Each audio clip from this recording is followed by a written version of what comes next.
Selamat datang di Lentera Kehidupan. Disuruh jadi pembantu saat ketuban pecah dan hanya dilempar uang 50.000, Sania hanya diam. Tapi, tahan napas kalian.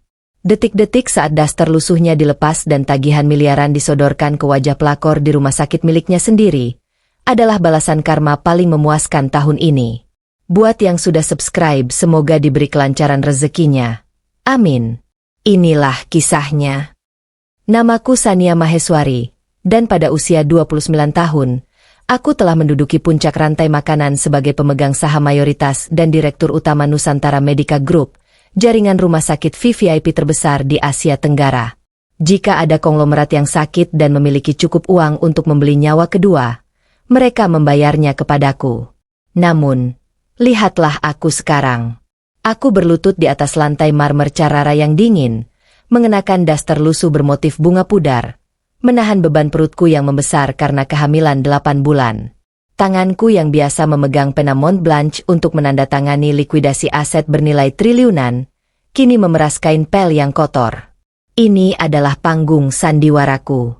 Sebuah ilusi sempurna yang kuciptakan bertahun-tahun lalu karena rasa muak pada pria-pria hidung belang yang hanya mendekatiku demi mencium aroma kekayaan. Aku menyamar sebagai perawat lantai biasa, seorang yatim piatu dengan gaji pas-pasan, untuk menguji pria mana yang berani menikahiku tanpa embel-embel hartaku. Dan Dimas Prasetyo, suamiku, adalah investasi terburuk yang pernah kulakukan. Kamu itu mengepel yang benar sedikit. Sania, jangan cuma diusap-usap begitu. Pantas saja seumur hidup kamu cuma jadi perawat rendahan. Otak tidak ada. Tenaga juga payah. Suara bariton itu menggema dari sofa kulit di tengah ruang keluarga. Dimas, pria berusia 32 tahun yang merasa dirinya adalah raja dunia hanya karena berhasil menjadi manajer penjualan alat kesehatan di sebuah perusahaan supplier menengah. Setiap akhir pekan, Dimas selalu mengundang rekan-rekan kerjanya, memamerkan kemewahan rumah ini dan berbicara besar tentang bagaimana ia menaklukkan kerasnya kehidupan ibu kota. Dia duduk santai dengan setelan kemeja kerja yang rapi, menyesap kopi yang kuseduh 15 menit lalu saat pinggangku terasa seperti mau patah. Di matanya, dia adalah lambang kesuksesan. Pria pekerja keras yang berbaik hati, menikahi wanita miskin sepertiku. Dia tidak tahu betapa bodoh dan naifnya pria ini. Dia tidak tahu bahwa 80% kontrak perusahaannya, tempat ia menyombongkan jabatannya itu, sepenuhnya bergantung pada hak veto yang kumiliki di meja dewan direksi. Satu ketukan jariku, dan perusahaannya akan hancur menjadi debu. Dimas bukanlah raja. Dia hanyalah pion tak berguna yang sedang melangkah menuju jurang. Langkah kaki yang dihentakkan dengan sengaja terdengar dari arah tangga. Itu pasti Ibu Lestari, mertuaku. Wanita berusia 55 tahun itu menuruni tangga dengan gaya yang sangat dibuat-buat. Ia mengenakan gaun sutra yang kubeli dengan menyamarkan label harganya, memakai perhiasan emas yang menyilaukan mata, dan menenteng tas mahal yang dibeli dari hasil memeras tabungan perawat milikku. Di pagi hari, ia gemar memutar ceramah agama keras-keras di depan teman-teman arisannya. Namun begitu pintu tertutup, hatinya lebih hitam dari aspal jalanan. Aduh, Dimas, lantainya masih lengket begini. Istrimu ini memang dasar benalu. Sudah numpang hidup di rumah mewah hasil keringatmu, disuruh bersih-bersih sedikit saja gayanya seperti mau mati. Cibir Ibu Lestari, menatapku dengan tatapan jijik seolah aku adalah kotoran yang menempel di sepatunya. Aku menelan ludah, menahan rasa panas di dadaku. Numpang hidup. Kelucuan yang ironis ini nyaris membuatku tertawa terbahak-bahak. Rumah mewah bergaya Mediterania di kawasan elit Menteng ini, dengan segala perabotan impor di dalamnya, adalah 100% aset properti atas nama perusahaan cangkangku.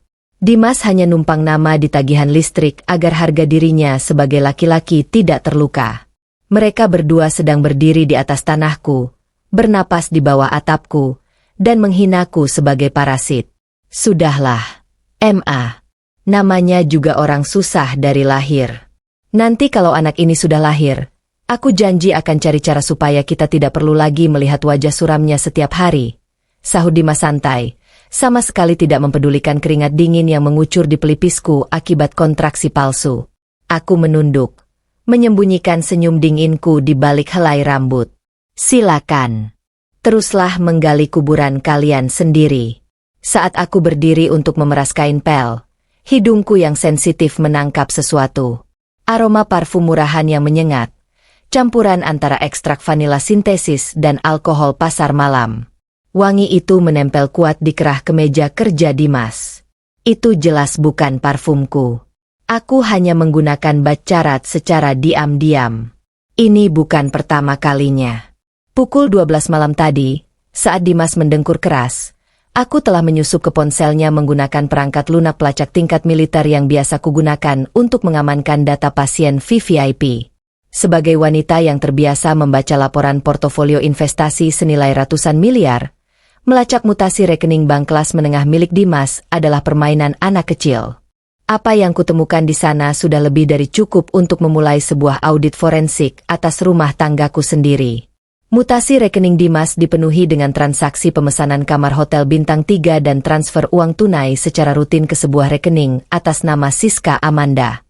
Seorang pelakor murahan yang sedang mencoba menguras sisa-sisa kewarasan finansial suamiku. Lebih parahnya, beberapa tagihan medis dari klinik kandungan kelas bawah juga tercatat di sana.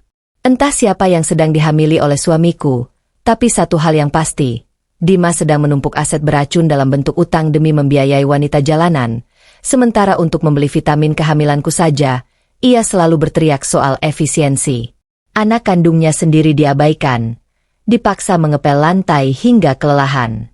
Sania, kamu malah melamun. Cepat selesaikan pelnya, lalu pergi ke dapur. Masak yang enak. Malam ini Mama mengundang tamu spesial untuk makan malam. Jangan bikin malu, bentak Ibu Lestari. Tamu spesial, Bu? Tanyaku dengan nada lugu. Bukan urusanmu. Kamu cukup melayani kami seperti biasa. Ingat, jangan sampai tamu Mama melihatmu berkeliaran dengan perut buncit dan daster kumal itu. Setelah menyajikan makanan, cepat masuk ke kamarmu di belakang. Kamar belakang. Kamar sempit dekat area jemuran yang dulu disiapkan untuk asisten rumah tangga. Sejak perutku membesar, Dimas mengusirku dari kamar tidur utama dengan alasan badanku yang membengkak membuatnya kehilangan selera. Baik, Bu, jawabku pelan. Aku menyeret langkah kakiku yang bengkak menuju dapur. Di setiap langkah, rasa sakit di punggung bawahku menjalar hebat. Namun, rasa sakit fisik ini terkubur oleh rasa puas yang perlahan mekar di dadaku. Mereka mengira aku lemah. Mereka lupa bahwa diamnya seorang pemangsa bukanlah ketidakberdayaan, melainkan proses mengukur jarak paling mematikan sebelum menerkam. Di dapur, sambil memotong sayuran dengan pisau daging yang tajam, pikiranku mulai bekerja menyusun kerangka gugatan perdata yang tak tertembus. Aku tidak akan membalas mereka dengan tangisan. Aku tidak akan membalas mereka dengan makian. Aku akan membalas mereka dengan angka-angka mutlak. Aku Sania Maheswari. Wanita yang bisa menghancurkan karir dokter spesialis arogan hanya dengan satu jentikan jari. Aku akan melucuti setiap rupiah yang mereka banggakan, mencabut setiap fasilitas yang mereka nikmati, dan memastikan mereka berakhir sebagai gelandangan yang mencium bau selokan setiap malam. Aku akan membiarkan mereka bersenang-senang malam ini. Aku akan memasak makanan terbaik, membiarkan mereka tertawa dengan angkuh, dan memuja tamu spesial mereka. Karena setelah malam ini, hitung mundur menuju neraka finansial mereka akan resmi dimulai. Aroma rempah rendang dan sup iga menguar memenuhi dapur mewah yang pengap oleh uap panas. Keringat sebesar biji jagung mengalir dari pelipisku, menetes membasahi kerah daster lusuh yang membalut tubuhku yang kelelahan. Perutku yang berisi bayi berusia 8 bulan terasa kencang, berkali-kali mengirimkan sinyal nyeri yang menjalar hingga ke punggung bawah, seolah memprotes beban fisik yang tak seharusnya kutanggung seorang diri. Tanganku, yang di dunia nyata terbiasa membolak-balik dokumen capital gain senilai ratusan miliar rupiah di ruang rapat eksekutif ber-AC, kini melepuh kemerahan karena terlalu lama memegang gagang panci panas dan bergelut dengan cipratan minyak. Di rumah ini, aku tak lebih dari sekadar budak tanpa bayaran. Tiba-tiba, Suara tawa melengking yang sangat memuakkan memecah keheningan dari arah ruang tamu. Itu suara Ibu Lestari, mertuaku. Namun, ia tidak sendirian. Tawa itu diiringi oleh cekikikan genit seorang wanita asing yang seketika memicu alarm mematikan di dalam kepalaku. Aroma parfum murahan, campuran vanila sintesis dan alkohol kelas bawah yang sama persis dengan yang kuendus di kerah kemeja Dimas tadi pagi, kini menyebar dengan berani, mencemari oksigen di dalam properti milikku. Aku meletakkan spatula secara perlahan, menyeka tanganku yang basah ke celemek kumal, dan menyeret langkah kakiku yang bengkak menuju ruang makan. Di sana, duduk dengan pongah di kursi jati berukir yang kubeli langsung dari perajin master di Jepara, adalah suamiku, mertuaku, dan seorang wanita muda yang sama sekali tidak kuundang. Wanita itu memosisikan dirinya sangat dekat dengan Dimas. Ia berpakaian kelewat ketat, memamerkan lekuk tubuhnya dengan gaun merah menyala yang ujung jahitannya terlihat mengerut rapuh. Wajahnya dipenuhi riasan tebal yang menutupi pori-pori, dan rambut ekstensinya menjuntai kaku di atas bahunya. Di atas meja makanku, tepat di sebelah piring keramik asli Italia yang berharga belasan juta, ia dengan bangga meletakkan sebuah tas berwarna oranye terang. Mata elangku, yang selama 1 dekade terlatih melakukan audit forensik pada ribuan halaman laporan keuangan untuk mencari kejanggalan sekecil debu, langsung memindai tas itu dalam sepersekian detik. Hermes Birkin palsu kelas 3. Warna perangkat keras emasnya terlalu kuning dan menyilaukan, tekstur kulitnya kaku seperti plastik daur ulang yang dicetak mesin, dan cap logonya miring sekitar 2 mm dari garis tengah.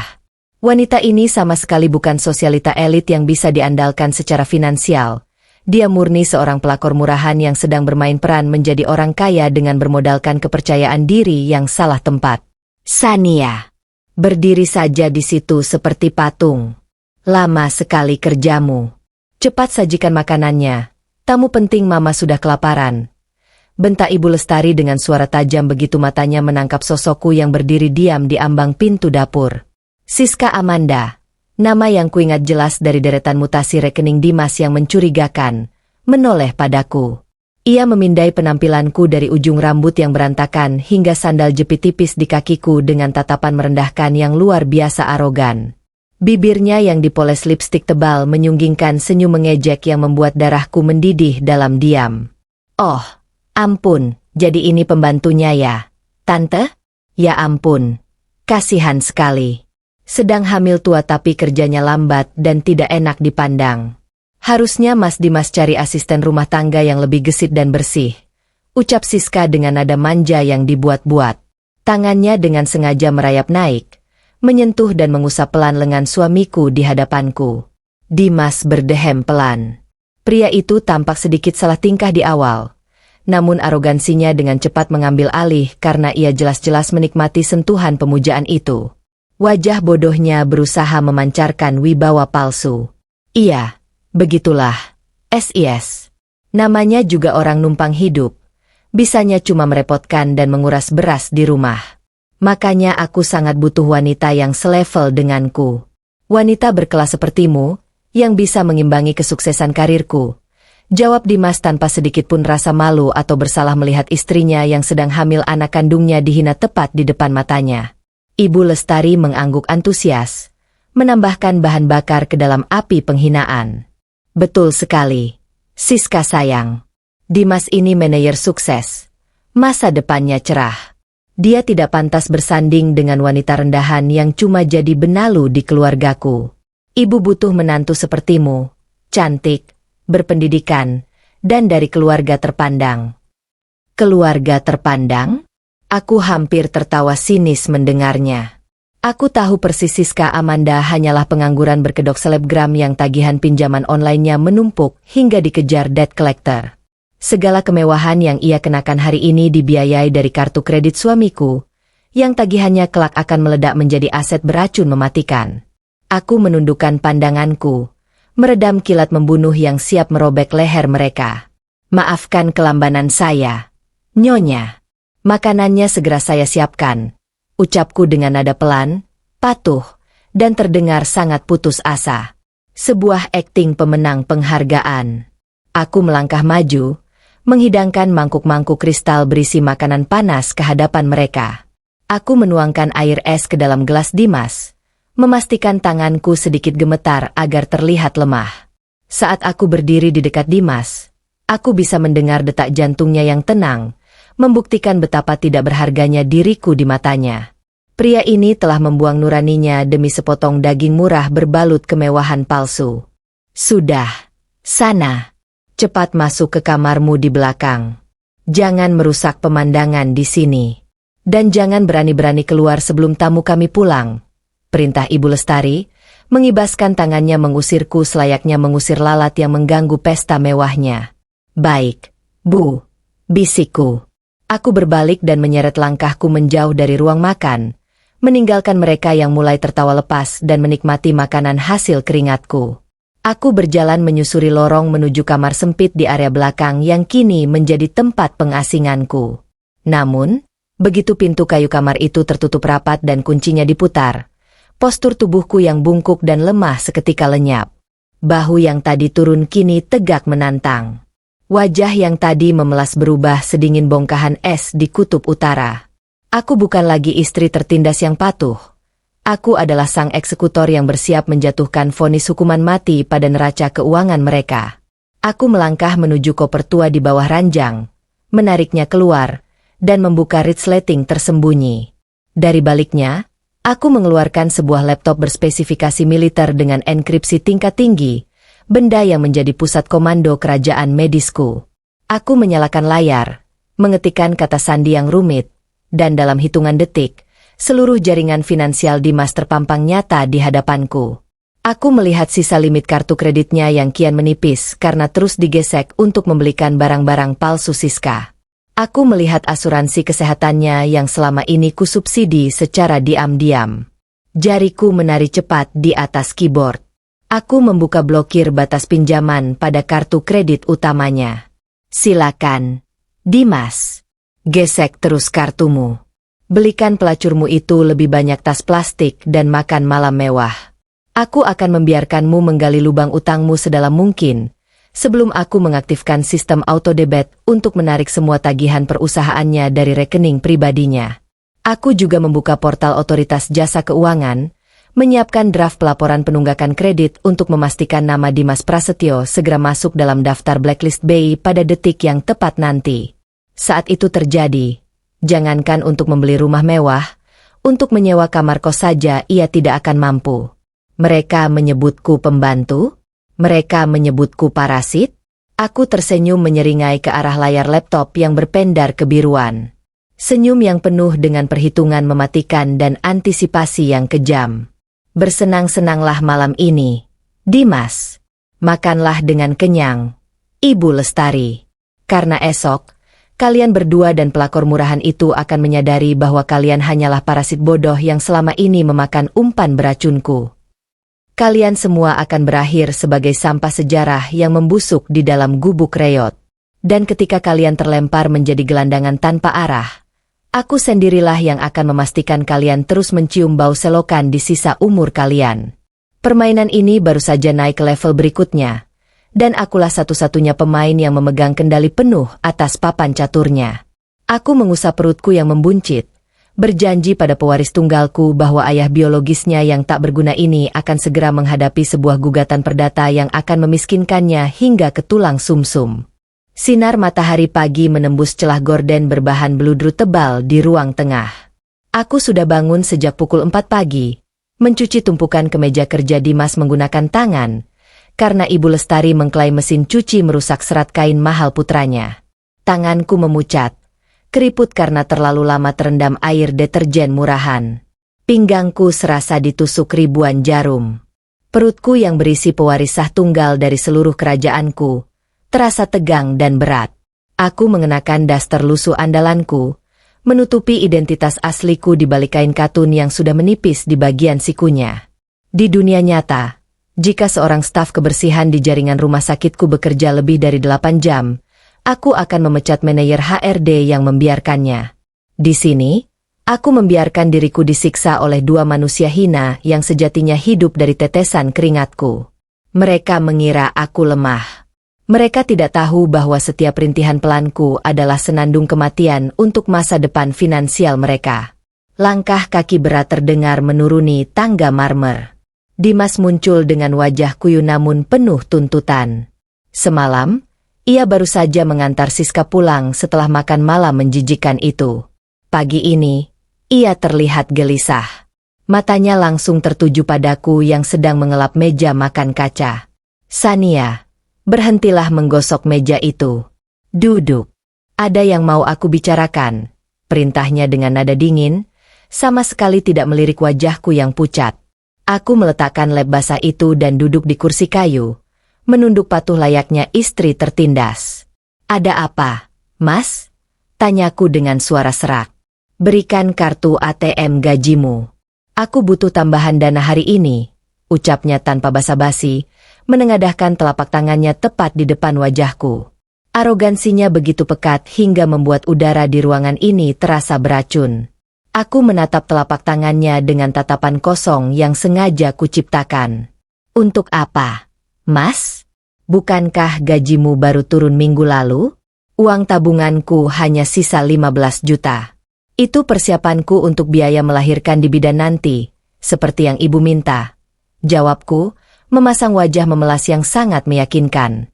Dimas mendengus kasar. Sebuah tawa merendahkan keluar dari bibirnya. Jangan banyak tanya. Kamu pikir uang belasan juta milikmu itu berharga? Itu cuma uang receh. Aku sedang butuh dana segar untuk menjamu klien VVIP perusahaanku hari ini. Ini urusan hidup dan mati karirku. Jangan jadi istri pelit yang cuma bisa numpang hidup di rumah orang. Bentaknya. Suaranya meninggi tak terkendali. Klien VVIP. Kebohongan yang sangat amatir dan murahan. Semalam, melalui penyadapan data yang kulakukan di laptop militerku, aku sudah membaca pesan masuk di ponselnya. Siska Amanda, si pelakor murahan itu, merengek meminta pemeriksaan USG di suite VVIP Rumah Sakit Nusantara Medika karena ia mengaku telat datang bulan dan mengklaim benih Dimas sedang tumbuh di rahimnya. Siska menuntut pelayanan kelas 1, menolak klinik biasa, karena ia ingin diperlakukan layaknya istri seorang konglomerat. Dan Dimas, pria dengan ego setinggi langit namun berdompet setipis tisu ini, menyanggupinya begitu saja. Dimas akan membawa selingkuhannya ke rumah sakitku, menggunakan uangku, untuk membiayai janin haramnya. Ironi ini begitu lezat hingga aku hampir tersedak ludahku sendiri. Nusantara Medika bukanlah sekadar rumah sakit bagiku. Itu adalah jantung dari portofolio aset tak berbatas milikku. Lantai marmer yang akan diinjak Siska, mesin USG 4 dimensi seharga miliaran yang akan memindai perutnya, hingga udara ber-AC yang akan ia hirup di ruang tunggu VVIP, semuanya dibeli dan beroperasi di bawah kewenangan tanda tanganku. Dan suamiku yang bodoh ini berniat memeras keringat istrinya yang sedang hamil 8 bulan untuk mensubsidi gaya hidup selingkuhannya. Cepat berikan. Jangan menatapku seperti orang bodoh. Bentak Dimas lagi, menggebrak meja kaca hingga bergetar keras. Ibu Lestari muncul dari arah dapur, memegang secangkir teh kamomil impor yang kubeli. Kasihkan saja kartumu. Sania. Dasar istri tidak tahu diuntung. Suami sedang pusing mencari uang untuk menghidupi mulutmu. Kamu malah pelit. Ingat, kamu itu cuma benalu di keluarga ini. Kalau Dimas sukses, toh kamu juga yang kecipratan sisa makanannya. Sisa makanan. Begitulah mereka secara sadar menilai harga nyawaku. Dengan tangan gemetar yang sengaja kubuat-buat, aku merogoh saku dasterku dan mengeluarkan kartu debit berwarna perak itu. Kartu itu terhubung ke rekening penyamaranku, sebuah rekening kecil yang rutin kuisi dengan gaji perawat, fiktif agar mereka merasa memegang kendali penuh atas keuanganku. Ini, Mas, pinnya tanggal lahirmu, bisikku, menyerahkan kartu itu dengan kepala tertunduk. Dimas merampasnya dengan kasar, wajahnya seketika berbinar lega dan penuh kemenangan. Nah, begitu. Kalau disuruh menurut saja. Nanti aku kembalikan kalau bonusku cair. Jangan merengek, ucapnya arogan, lalu berbalik dan berjalan cepat menuju pintu depan tanpa mengucapkan terima kasih apalagi mengecup kening istrinya yang sedang kesakitan. Begitu mobil SUV Dimas, yang cicilannya dibayar dari potong gaji perusahaannya yang sebenarnya secara teknis adalah uangku, menghilang dari balik gerbang besi, aku menghela napas panjang. Aku berdiri, mengabaikan Ibu Lestari yang masih menggerutu tentang betapa tak bergunanya diriku, lalu berjalan tertatih kembali ke kamarku di area belakang. Kunci pintu kuputar 2 kali. Tirai kututup rapat hingga ruangan menjadi temaram. Layar laptopku kembali menyala, menampilkan dashboard keamanan siber tingkat tinggi. Aku mengetik baris kode sandi, langsung menembus arsitektur keamanan bank tempat Dimas bernaung. Aku mulai menanamkan sistem pelacak ke dalam rekeningnya, memastikan setiap transaksi yang ia lakukan hari ini tercatat dengan rinci sebagai peluru utama untuk gugatan perdata yang tengah kususun. Selamat datang di kerajaanku, Siska Amanda. Gumamku dingin, melihat titik lokasi ponsel Dimas yang bergerak menuju alamat Nusantara Medica. Aku meraih ponsel rahasiaku, sebuah ponsel satelit hitam tanpa plat nomor seri. Aku menekan satu nomor darurat yang langsung terhubung ke Direktur Operasional Nusantara Medica. Selamat pagi, Ibu Sania. Ada yang bisa saya bantu? Suara penuh hormat dan ketakutan terdengar di seberang sana. Pagi, Dr. Handoko. Dalam 30 menit ke depan, seorang pasien bernama Siska Amanda dan seorang pria bernama Dimas Prasetyo akan mendaftar di layanan USG VVIP. Terima mereka dengan pelayanan paling mewah yang kita miliki. Perintahku datar, suaraku sedingin es. Baik, Bu. Apakah ada instruksi khusus untuk tagihannya? Aku tersenyum, sebuah senyum simetris yang mematikan dan tanpa belas kasihan. Tagih dengan tarif premium tertinggi. Jangan gunakan diskon karyawan, apalagi asuransi. Biarkan dia membayar dengan kartu debitnya. Jika kurang, tawarkan dia membuka jalur open bill atau penjaminan utang atas nama perusahaannya. Biarkan limit utangnya membengkak tanpa batas. Aku ingin dia merasa menjadi raja di hadapan wanitanya hari ini. Dilaksanakan seketika, Bu Sania. Satu hal lagi, tambahku, mengusap perutku yang menegang pelan. Pastikan semua rekam medis dan bukti pembayaran mereka disalin dan dikirimkan ke server pribadiku dengan enkripsi. Jadikan tagihan mereka sebagai aset beracun dengan bunga penalti keterlambatan maksimal. Kita sedang menyusun tali gantungan untuk leher mereka sendiri. Panggilan kututup. Aku menyandarkan punggungku ke dinding kamar yang dingin. Mereka menyebutku pembantu. Mereka menyebutku parasit. Mereka menganggap tabunganku sebagai subsidi untuk kebejatan moral mereka. Mereka tidak sadar bahwa aku, sang eksekutor, baru saja meletakkan leher mereka di bawah mesin guillotine finansialku secara sadar. Dimas mungkin merasa bangga bisa menggesek tabungan istrinya di meja resepsionis VVIP hari ini. Namun, ketika tiba saatnya, aku akan memastikan dia muntah darah saat tagihan sesungguhnya jatuh ke pangkuannya. Ia akan menyadari bahwa ia baru saja menggadaikan sisa nyawanya kepada Blacklist Bay, dan setelah proses likuidasi aset menghancurkan segalanya, ia akan berteriak memohon ampun padaku dari balik sebuah gubuk reot. Dan pada saat itu, tidak akan ada pengampunan sama sekali. Aku akan membiarkan mereka menjadi gelandangan tanpa nama yang mengorek sisa makanan di jalanan, hanya menyisakan penyesalan yang akan menenggelamkan mereka dalam bau selokan yang abadi. Aku adalah arsitek tunggal dari kehancuran mereka, dan aku akan sangat menikmati setiap detik keruntuhan mereka menjadi sampah sejarah. Bau tajam irisan bawang merah dan asap minyak goreng masih menempel pekat di kain celemek kumalku. Aku berdiri di balik pintu kamar sempit berukuran 3x3 meter yang pengap ini, mendengarkan gema langkah kaki Ibu Lestari yang mondar-mandir di ruang tengah. Dari celah bawah pintu, aku bisa mendengar suara tawanya yang melengking, disusul oleh nada bicaranya yang penuh kesombongan saat ia menelepon salah satu teman arisan sosialita palsunya. Iya, Jeng. Menantuku yang baru ini sangat berkelas. Siska Amanda namanya, dari keluarga terpandang. Beda jauh sama si Sania itu, perawat miskin yang cuma jadi benalu di rumah anakku. Untung saja Dimas cepat sadar, wanita yang cuma bisa numpang hidup seperti Sania itu harus segera dibuang sebelum menguras harta anakku. Tawa Ibu Lestari meledak, menggelegar memantul di dinding marmer yang 100% kubeli dengan uang pribadiku. Aku hanya tersenyum. Sebuah senyuman asimetris yang sangat dingin, tak tersentuh oleh emosi receh seperti kesedihan atau rasa sakit hati. Aku melepaskan celemek kotor itu, membiarkannya jatuh ke lantai.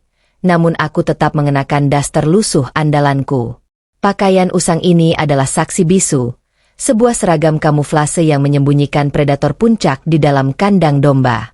Aku berjalan mendekati ranjang berderit, menarik koper dari bawah kolong, dan mengeluarkan senjata utamaku, sebuah laptop hitam berspesifikasi militer dengan enkripsi data tingkat dewa. Begitu layar laptop berpendar kebiruan menyinari wajahku di ruangan yang temaram ini, aku bukan lagi istri yang tertindas. Aku adalah sang eksekutor. Jariku mulai menari di atas keyboard dengan kecepatan presisi tinggi. Sudah saatnya aku melakukan audit forensik secara menyeluruh terhadap ilusi kesuksesan yang selama ini dibanggakan oleh suamiku. Layar monitor kini menampilkan struktur organisasi dan laporan keuangan dari PT Bina Medica Persada, perusahaan supplier alat kesehatan tempat Dimas bertahta sebagai manajer penjualan kebanggaan. Selama 3 tahun terakhir, Dimas selalu menyombongkan bonus akhir tahunnya yang fantastis, mencemooh gaji perawatku yang menurutnya hanya cukup untuk membeli sabun cuci. Pria arogan itu tidak pernah tahu bahwa 80% dari total pendapatan perusahaannya berasal dari kontrak pengadaan eksklusif dengan Nusantara Medica Group. Kerajaanku. Aku menopang dagu, membaca draft kontrak bernilai 150 miliar rupiah, 150 miliar rupiah, yang mengalir ke perusahaan Dimas setiap tahunnya. Dengan otoritas absolut sebagai direktur utama, aku membuka akses portal e-procurement internal. Aku menggunakan hak veto yang kumiliki untuk menyisipkan satu perintah sederhana ke meja divisi legal. Batalkan seluruh kontrak dengan PT Bina Medica Persada per hari ini dengan alasan pelanggaran kode etik berat dan kegagalan kepatuhan standar medis. Satu ketukan pada tombol enter. Selesai. Dalam waktu kurang dari 24 jam, PT Bina Medica Persada akan kehilangan klien terbesar mereka. Saham internal mereka akan anjlok. Dewan direksi akan mengamuk dan mencari kambing hitam. Dan tebak siapa yang akan menjadi korban pertama dari pemutusan hubungan kerja secara tidak hormat tanpa pesangon? Dimas Prasetyo. Manajer kesayangan yang sebentar lagi akan berubah menjadi gelandangan pengangguran. Namun, menghancurkan karirnya saja tidak cukup untuk menebus rasa sakit di punggungku akibat mengepel lantai marmer sialan itu. Aku menginginkan penderitaan finansial yang akan mencekiknya perlahan setiap kali ia bernapas. Aku membuka tab baru, meretas masuk ke dalam sistem portal asuransi kesehatan korporat yang menaungi Dimas. Selama ini, Dimas memiliki polis asuransi kelas platinum berlimit tanpa batas, sebuah fasilitas VIP yang secara diam-diam aku subsidi menggunakan dana yayasan fiktif agar ia merasa menjadi eksekutif papan atas. Pagi ini, ia dengan pongah membawa si pelakor murahan itu ke rumah sakitku, yakin bahwa asuransinya akan menutupi tagihan suite VIP dan serangkaian tes USG 4 dimensi yang sangat mahal. Dengan tatapan mata yang membeku, aku mengubah status polis asuransi Dimas dari aktif, platinum, menjadi dibekukan, investigasi fraud. Ketika resepsionis Nusantara Medica menggesek kartu asuransinya nanti, mesin itu akan menolak mentah-mentah. Dimas akan panik di depan Siska. Demi menjaga gengsi dan ego maskulinnya yang rapuh, ia pasti akan menggunakan kartu kredit pribadinya untuk menutupi tagihan rumah sakit yang kusetel melambung hingga 85 juta rupiah. 85 juta rupiah, hanya untuk satu kali kunjungan fiktif. Untuk memastikan transaksinya berhasil hari ini, aku menyusup ke database perbankan yang menerbitkan kartu kreditnya. Aku menyetujui kenaikan limit instan pada kartunya, membiarkan tagihan rumah sakit itu lolos. Namun, di balik baris kode smart kontrak perbankan itu, aku memodifikasi struktur bunganya. Aku menyisipkan klausul bunga mengambang predatoris sebesar 5% yang berbunga ganda setiap harinya. Aku dengan sengaja mengubah utang kartu kreditnya menjadi sebuah aset beracun yang mustahil untuk dilunasi oleh manusia tanpa pekerjaan. Napas normalku berembus pelan, menenangkan bayi di dalam kandunganku yang bergerak merespons detak jantung ibunya yang memburu karena gairah pembalasan. Setelah tagihan VVIP itu tercetak hari ini, aku akan langsung mengunci semua akses perbankannya. Aku akan memicu sistem auto-debit dari sisa saldo tabungannya yang tak seberapa untuk membayar denda-denda administrasi fiktif yang telah kurancang. Begitu ia gagal bayar dalam siklus pertama bulan depan, namanya akan otomatis terlempar ke dalam jurang blacklist BI. Ini adalah arsitektur kehancuran yang sempurna. Saat gugatan perdata atas penipuan manipulasi aset yang tengah kusiapkan ini diluncurkan ke pengadilan, aku akan melakukan likuidasi aset secara paksa. Aku akan mengambil kembali rumah ini, menyita mobilnya, dan membuang mereka bertiga ke jalanan aspal yang mendidih. Mereka yang dengan angkuhnya menyebutku sebagai parasit, sebentar lagi akan menyadari bahwa mereka harus berebut remah roti sisa untuk bertahan hidup. Mereka akan merangkak dari satu gubuk reot ke gubuk lainnya, dihantui oleh penagih utang kejam yang tak kenal ampun. Aku akan memastikan hidung arogan Ibu Lestari dan Dimas terus-menerus mencium bau selokan yang pekat, menatap ke atas melihat kerajaanku yang semakin menjulang, sementara mereka membusuk di bawah tanah sebagai sampah sejarah. Aku menutup layar laptopku perlahan. Bunyi engsel yang berderik pelan terasa seperti ketukan palu hakim yang mengesahkan vonis mati. Sementara aku mengamankan portofolio investasiku dan menghitung capital gain yang terus mengalir ke rekening lepas pantaiku setiap detiknya, suamiku yang bodoh itu sedang tersenyum bangga di ruang tunggu rumah sakitku, tidak menyadari bahwa ia baru saja menandatangani kontrak perbudakan finansial seumur hidupnya padaku. Waktunya keluar dari kamar ini. Aku harus kembali memasang wajah memelas dan menyiapkan makan siang sederhana, menunggu sang raja pulang dengan membawa tagihan nerakanya. Tumpukan kantong belanja dari butik-butik bayi ternama berjejer memenuhi lantai ruang tengah yang baru saja selesai kupel. Ada logo kereta dorong desainer dari Inggris, kotak-kotak pakaian bayi berbahan katun organik dari Prancis, hingga perangkat tidur bayi berhiaskan renda emas.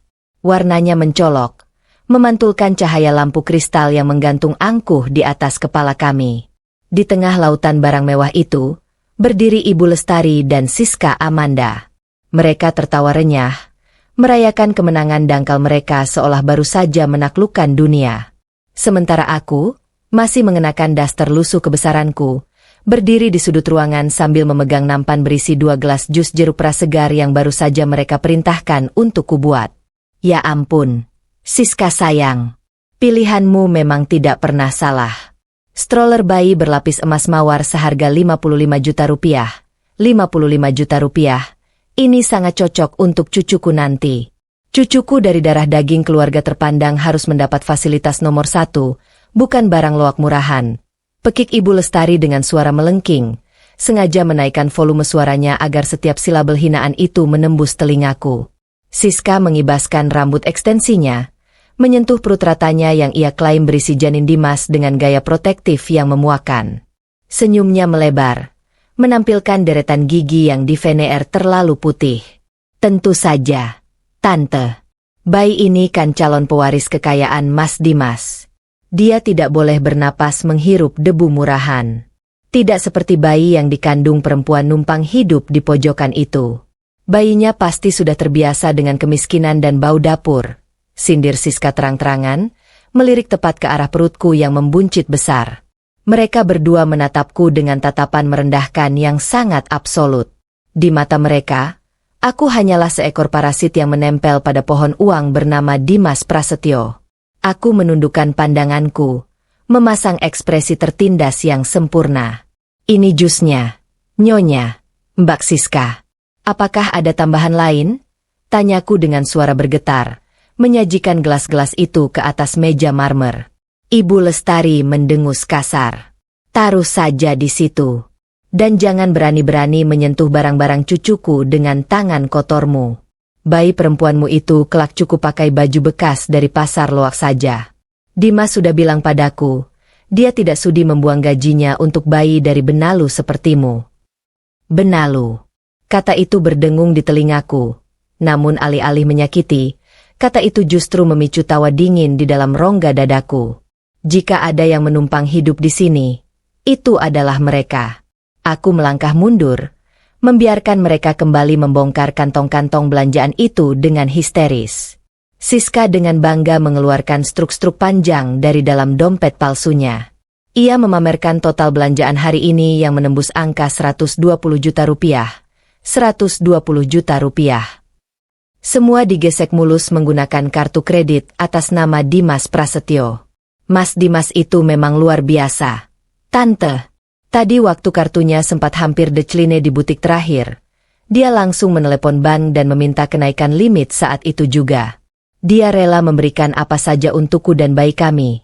Pamer Siska, matanya berbinar penuh keserakahan. Aku menyembunyikan senyum simetrisku. Siska yang malang. Sang pelakor murahan ini benar-benar percaya bahwa Dimas adalah pria perkasa yang bisa mengendalikan sistem perbankan.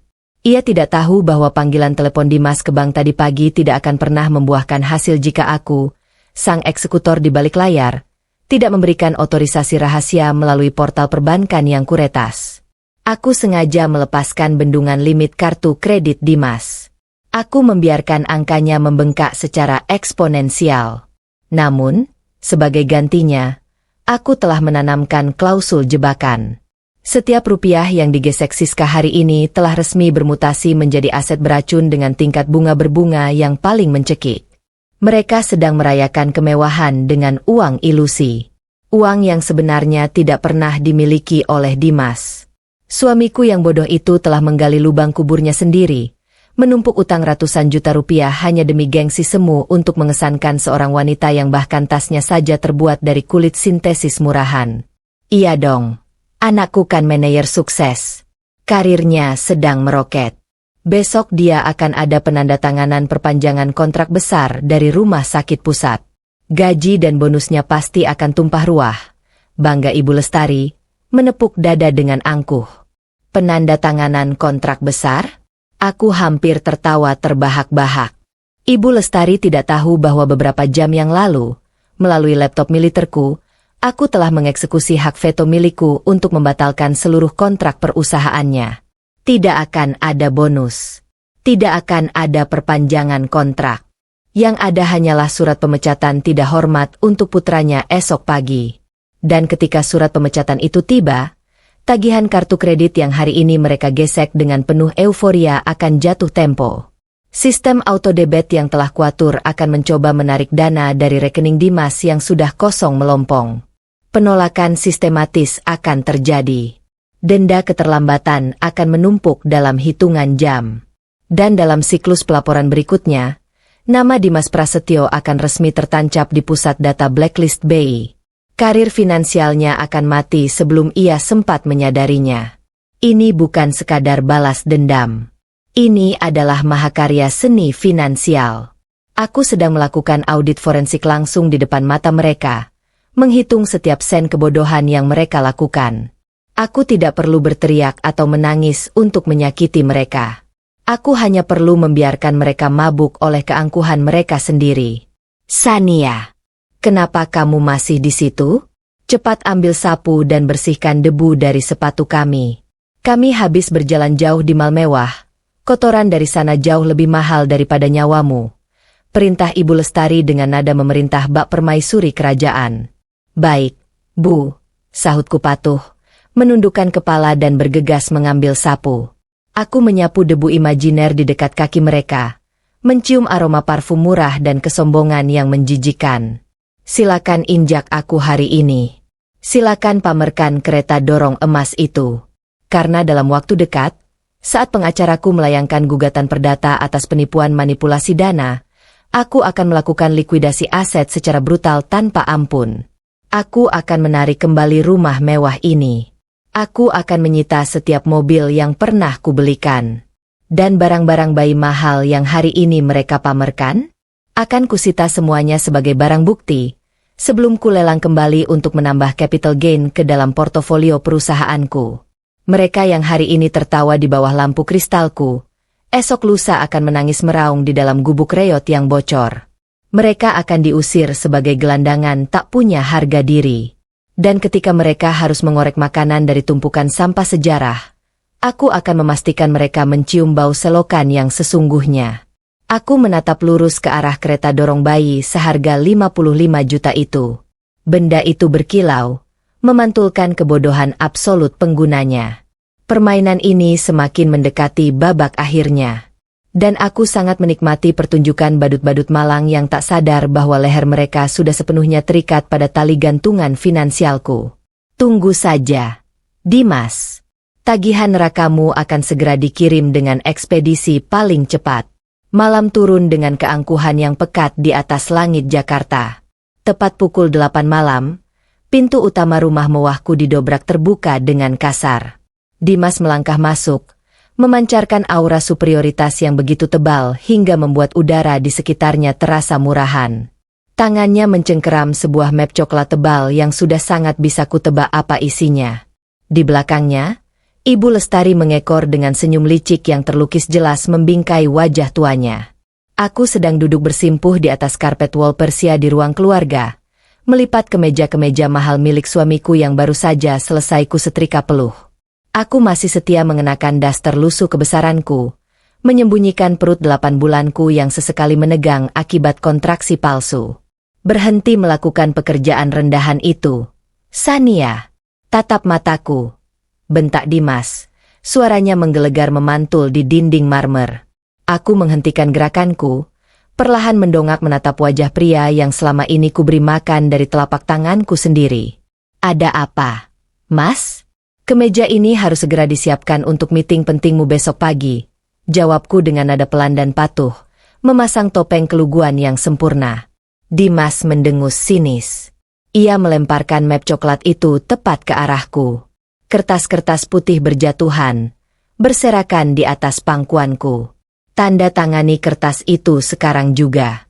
Itu adalah surat gugatan cerai sekaligus perjanjian pelepasan harta Gonogini. Aku sudah muak melihat wajahmu yang suram ini setiap hari. Besok, aku akan meresmikan hubunganku dengan Siska.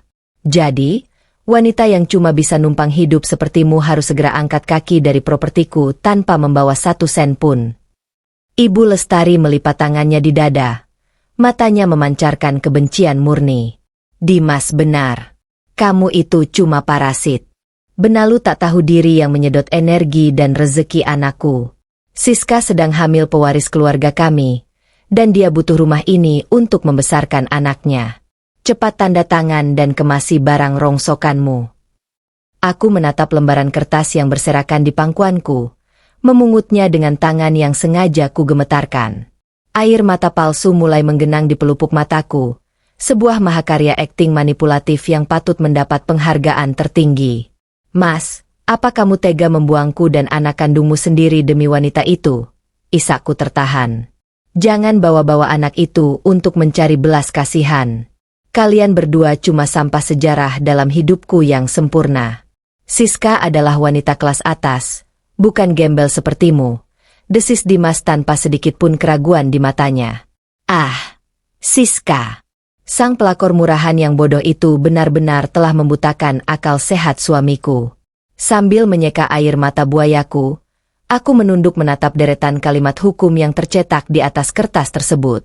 Dimas yang malas dan arogan ini tidak menyadari satu hal krusial. Dokumen yang ia lemparkan ini bukanlah dokumen yang disusun oleh pengacara murahannya. Semalam, melalui penyadapan tingkat militer di kamarku, aku telah melakukan audit forensik pada korespondensi surel antara Dimas dan pengacaranya.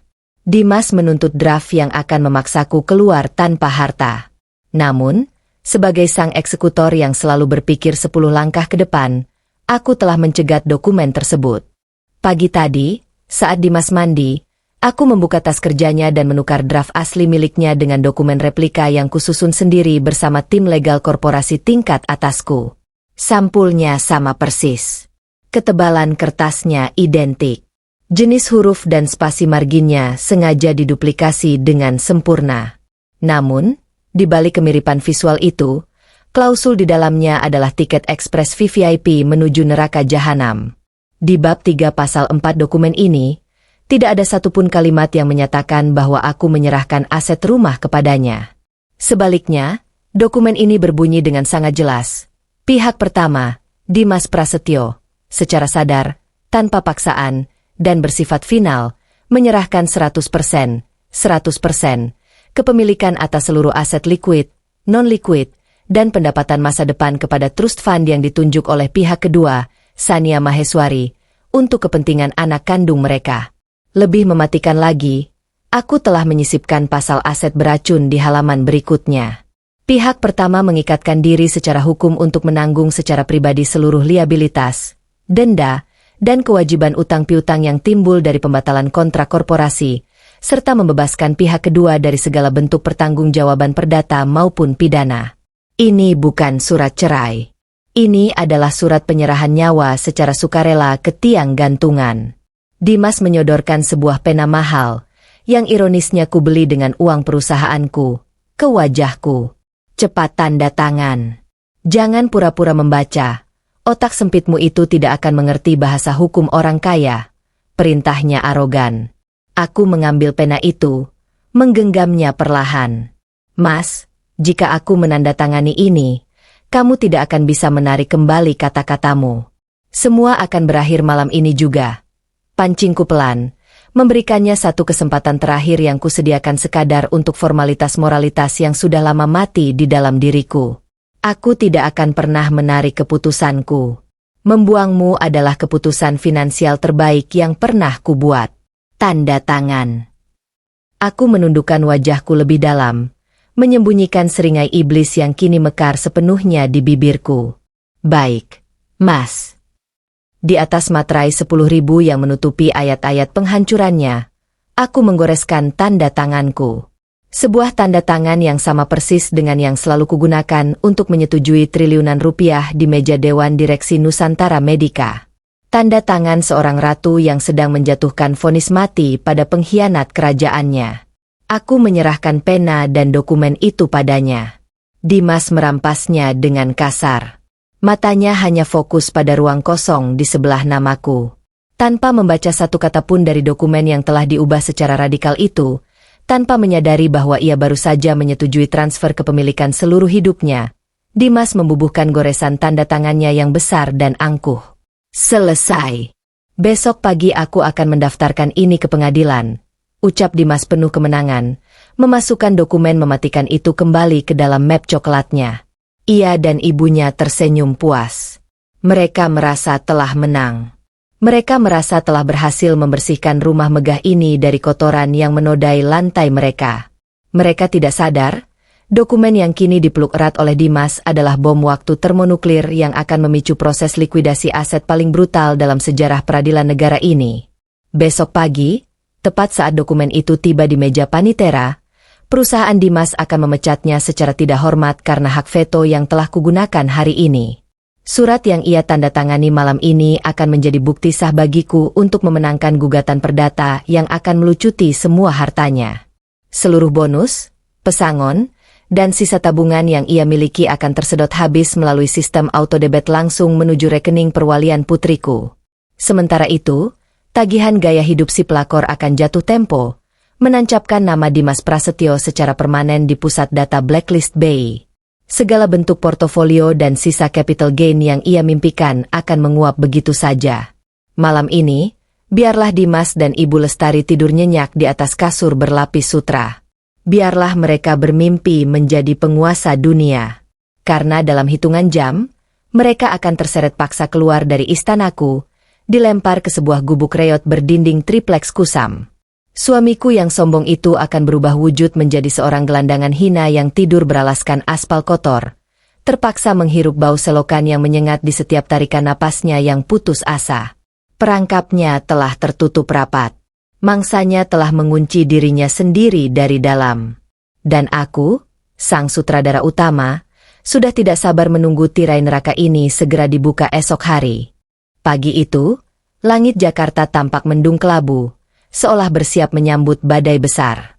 Aku sedang merapikan meja makan yang kotor, masih setia mengenakan daster lusuh andalanku, ketika ponsel Dimas berdering nyaring memecah keheningan rumah.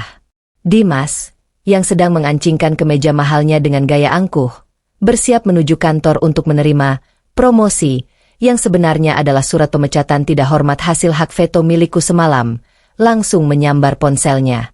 Wajahnya yang sombong seketika berubah panik dan pucat. Siska? Sayang, kamu kenapa menangis histeris? Perutmu sakit? Kontraksi. Dimas setengah berteriak. Di ujung sana, Suara rengekan Siska terdengar sangat melengking dan dibuat-buat. Sang pelakor murahan itu menuntut untuk segera dibawa ke suite VVIP Nusantara Medica detik itu juga. Ia beralasan janin, pewaris, mereka tidak boleh dan tidak bisa dilahirkan di klinik murahan kelas bawah. Ibu Lestari yang baru saja keluar dari kamarnya langsung berlari menghampiri Dimas. Ada apa? Dimas? Cucu mama kenapa?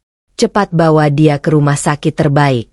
Jangan sampai anak dari keluarga terpandang lahir di tempat sembarangan seperti anak perempuan yang cuma numpang hidup itu. Seru Ibu Lestari, melirik tajam ke arahku dengan penuh kebencian. Aku hanya diam menahan napas, mencerna sandiwara murahan mereka. Namun, tepat pada detik itu, sebuah rasa sakit yang luar biasa hebat, tajam, dan merobek, menghantam perut bagian bawahku. Ini bukan kontraksi palsu seperti hari-hari sebelumnya. Ini adalah rasa sakit yang mutlak dan absolut. Biur. Air ketubanku pecah seketika, membasahi lantai marmer Carrara di bawah kakiku. Cairan bening itu menggenang deras, menandakan bahwa pewaris tunggal tahta kerajaanku telah memilih waktunya secara sepihak untuk lahir ke dunia. Aku mencengkeram tepi meja makan erat-erat.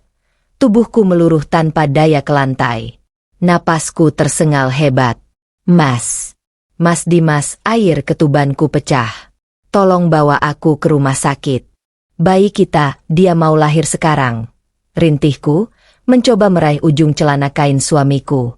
Dimas menoleh, menatap genangan air di lantai dengan ekspresi jijik yang luar biasa. Ia menarik kakinya menjauh dengan cepat, seolah aku adalah penderita kusta yang menyebarkan wabah mematikan. Sialan. Kamu malah bikin kotor lantai rumahku. Kamu tidak lihat aku sedang buru-buru?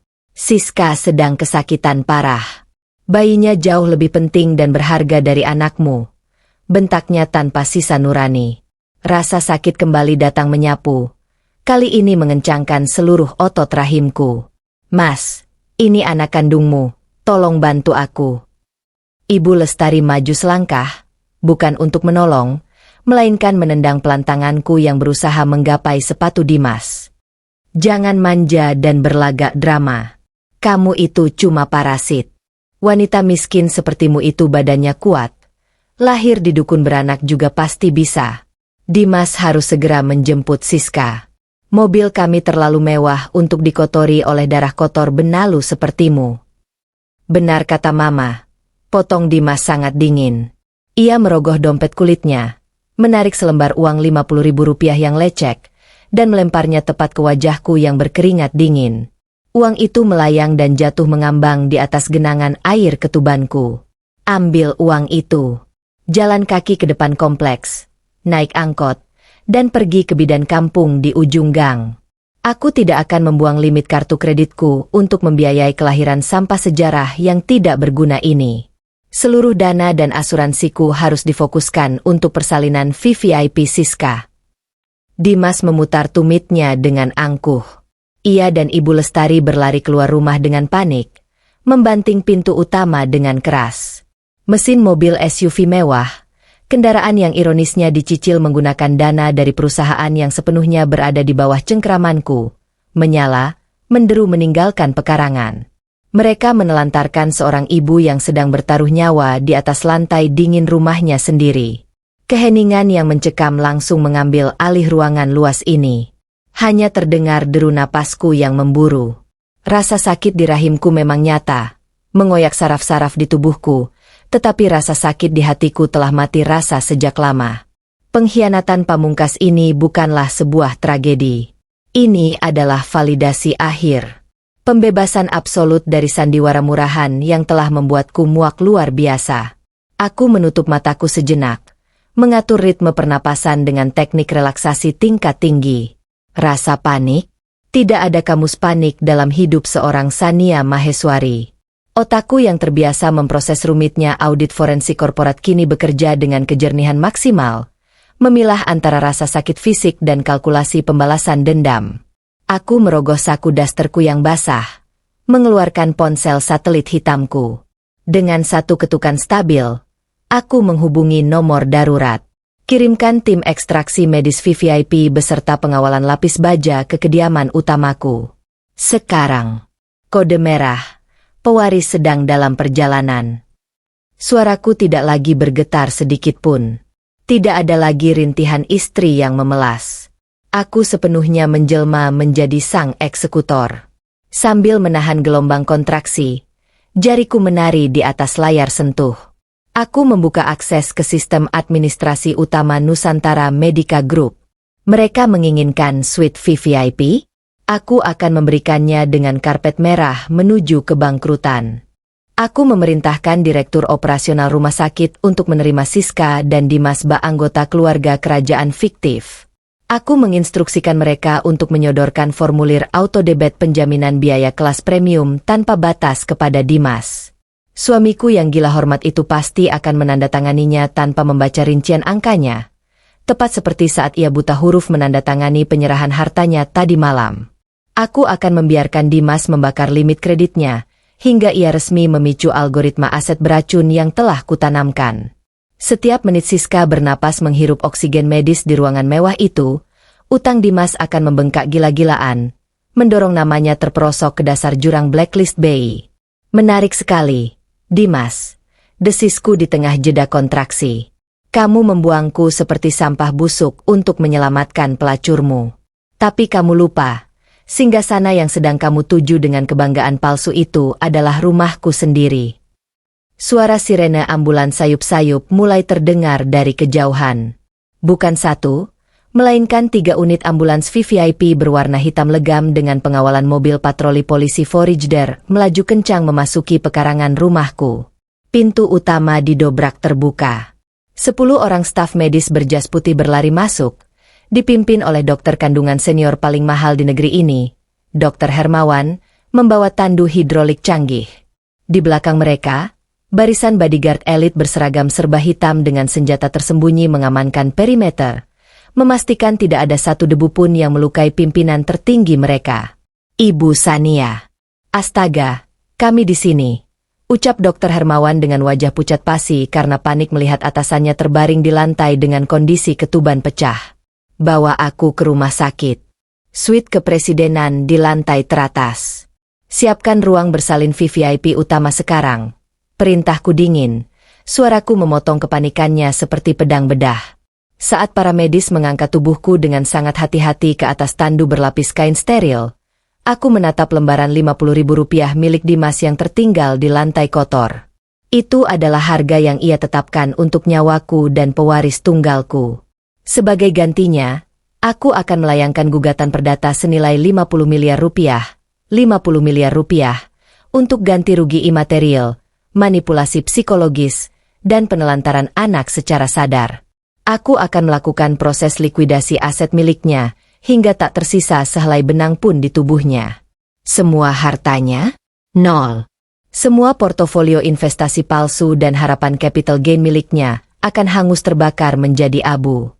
Hari ini, di rumah sakit milikku sendiri, tepat di sarang kekuasaanku, aku akan melepaskan daster kumal ini.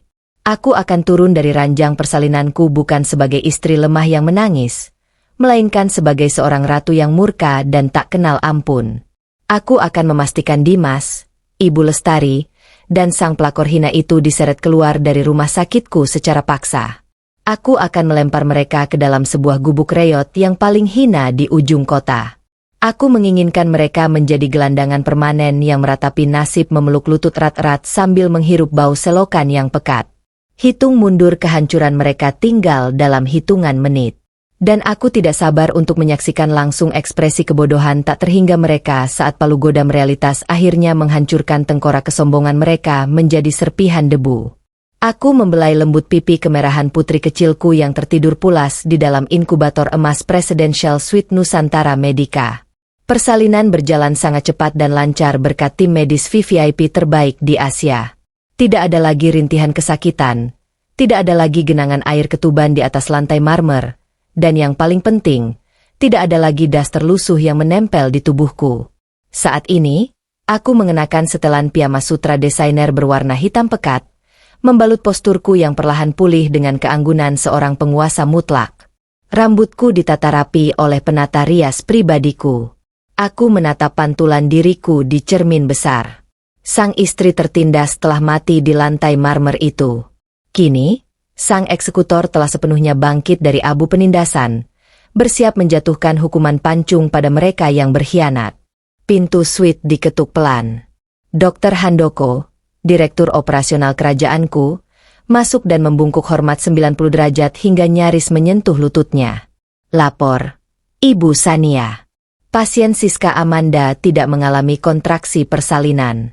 Itu hanya gangguan pencernaan akut akibat asam lambung dan terlalu banyak mengonsumsi makanan pedas. Namun, sesuai instruksi rahasia ibu, kami tetap memasukkannya ke suite VVIP nomor 1, membiarkan suaminya menyetujui semua tindakan diagnostik tak berguna dengan tarif premium. Aku tersenyum asimetris. Sebuah diagnosis murahan yang sangat pantas untuk seorang pelakor murahan. Mereka pikir mereka sedang memanipulasi sistem, padahal mereka hanya sedang menggali kuburan mereka sendiri dengan sekop emas palsu. Berapa total tagihan sementara mereka, dokter? Tanyaku dingin, mataku berkilat tanpa emosi. Menembus angka 350 juta rupiah, Bu. Sistem telah mencatatnya sebagai aset beracun dengan skema autodebit ke rekening pribadinya. Asuransi korporatnya baru saja resmi ditolak oleh sistem sentral karena terindikasi fraud, persis seperti yang ibu rencanakan. Sempurna. Aku bangkit berdiri. 10 bodyguard berseragam serba hitam dengan alat komunikasi di telinga mereka langsung membentuk barisan barikade baja di sekelilingku. Di belakangku, jajaran dewan direksi, manajer keuangan, dan dokter spesialis senior mengekor dengan patuh. Langkah kakiku yang dibalut selop bludru mahal menggema teratur di lorong rumah sakit yang mendadak sepi dan steril dari pasien lain. Ini adalah langkah kaki seorang tiran yang bersiap meruntuhkan langit di atas kepala para parasit tanah. Kami tiba di depan pintu kayu mahoni berukir milik suite VVIP nomor 1.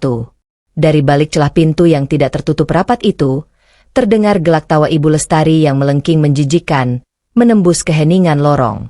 Kamu lihat kan, Siska sayang? Dimas itu memang pria hebat. Cuma manajer kelas atas yang bisa menyewa kamar rumah sakit semewah hotel bintang 5 begini. Coba bayangkan si Sania, perempuan yang cuma numpang hidup itu, pasti sekarang sedang meregang nyawa di bidan kampung yang banyak nyamuknya. Tawa Ibu Lestari menggelegar, merayakan penderitaan yang ia yakini sedang kualami. Dimas menyahut dengan nada pongah yang membuat darahku mendidih dalam ketenangan. Tentu saja, MA. Aku ini pilar perusahaan, mesin pencetak uang utama. Jangankan kamar VVIP ini, seluruh rumah sakit ini pun rasanya bisa kubeli kalau aku mau. Wanita miskin dan parasit seperti Sania itu memang sudah sepantasnya dibuang menjadi sampah sejarah. Siska dan bayiku jauh lebih berharga daripada benalu itu. Membeli rumah sakitku? Pernyataan itu begitu menggelikan hingga aku harus menghentikan langkahku sejenak. Pria ini bahkan tidak sanggup membeli popok bayinya sendiri tanpa menggesek uang dari hasil keringatku. Aku memberi isyarat dengan satu jentikan jari telunjukku yang anggun. Brak! 2 bodyguard berbadan tegap menendang pintu ganda itu hingga terbuka lebar, menghantam dinding dengan suara memekakan telinga. Engsel pintu berderit keras. Gelak tawa di dalam ruangan mewah itu seketika mati. Dimas, Ibu Lestari, dan Siska yang sedang bersandar manja di ranjang pasien berlapis sprei Mesir, melonjak kaget dengan mata membelalak lebar. Wajah mereka serempak memucat saat melihat pasukan elit berseragam hitam berbaris masuk dengan formasi taktis, mengamankan perimeter ruangan, sebelum akhirnya membelah jalan layaknya Laut Merah untuk menyambut kehadiranku. Aku melangkah masuk dengan perlahan, dagu terangkat menantang, menatap mereka seperti menatap sekumpulan kutu air yang menjijikan. Sania. Dimas terkesiap, rahangnya nyaris jatuh ke lantai. Matanya bergerak liar memindai penampilanku yang begitu mewah dan dominan. Apa-apaan ini? Kenapa kamu ada di sini dengan pakaian seperti itu? Siapa preman-preman berseragam ini? Keluar. Beraninya kamu mengacau di kamar VVIP yang sudah kubayar mahal ini. Aku tidak menjawab makian kasarnya. Aku membiarkan keheningan yang membeku mencekik sisa oksigen di paru-paru mereka. Aku menatap lurus ke dalam mata Dimas, membiarkan ia merasakan teror absolut dari ketenanganku. Dr. Handoko maju satu langkah, berdiri melindungiku.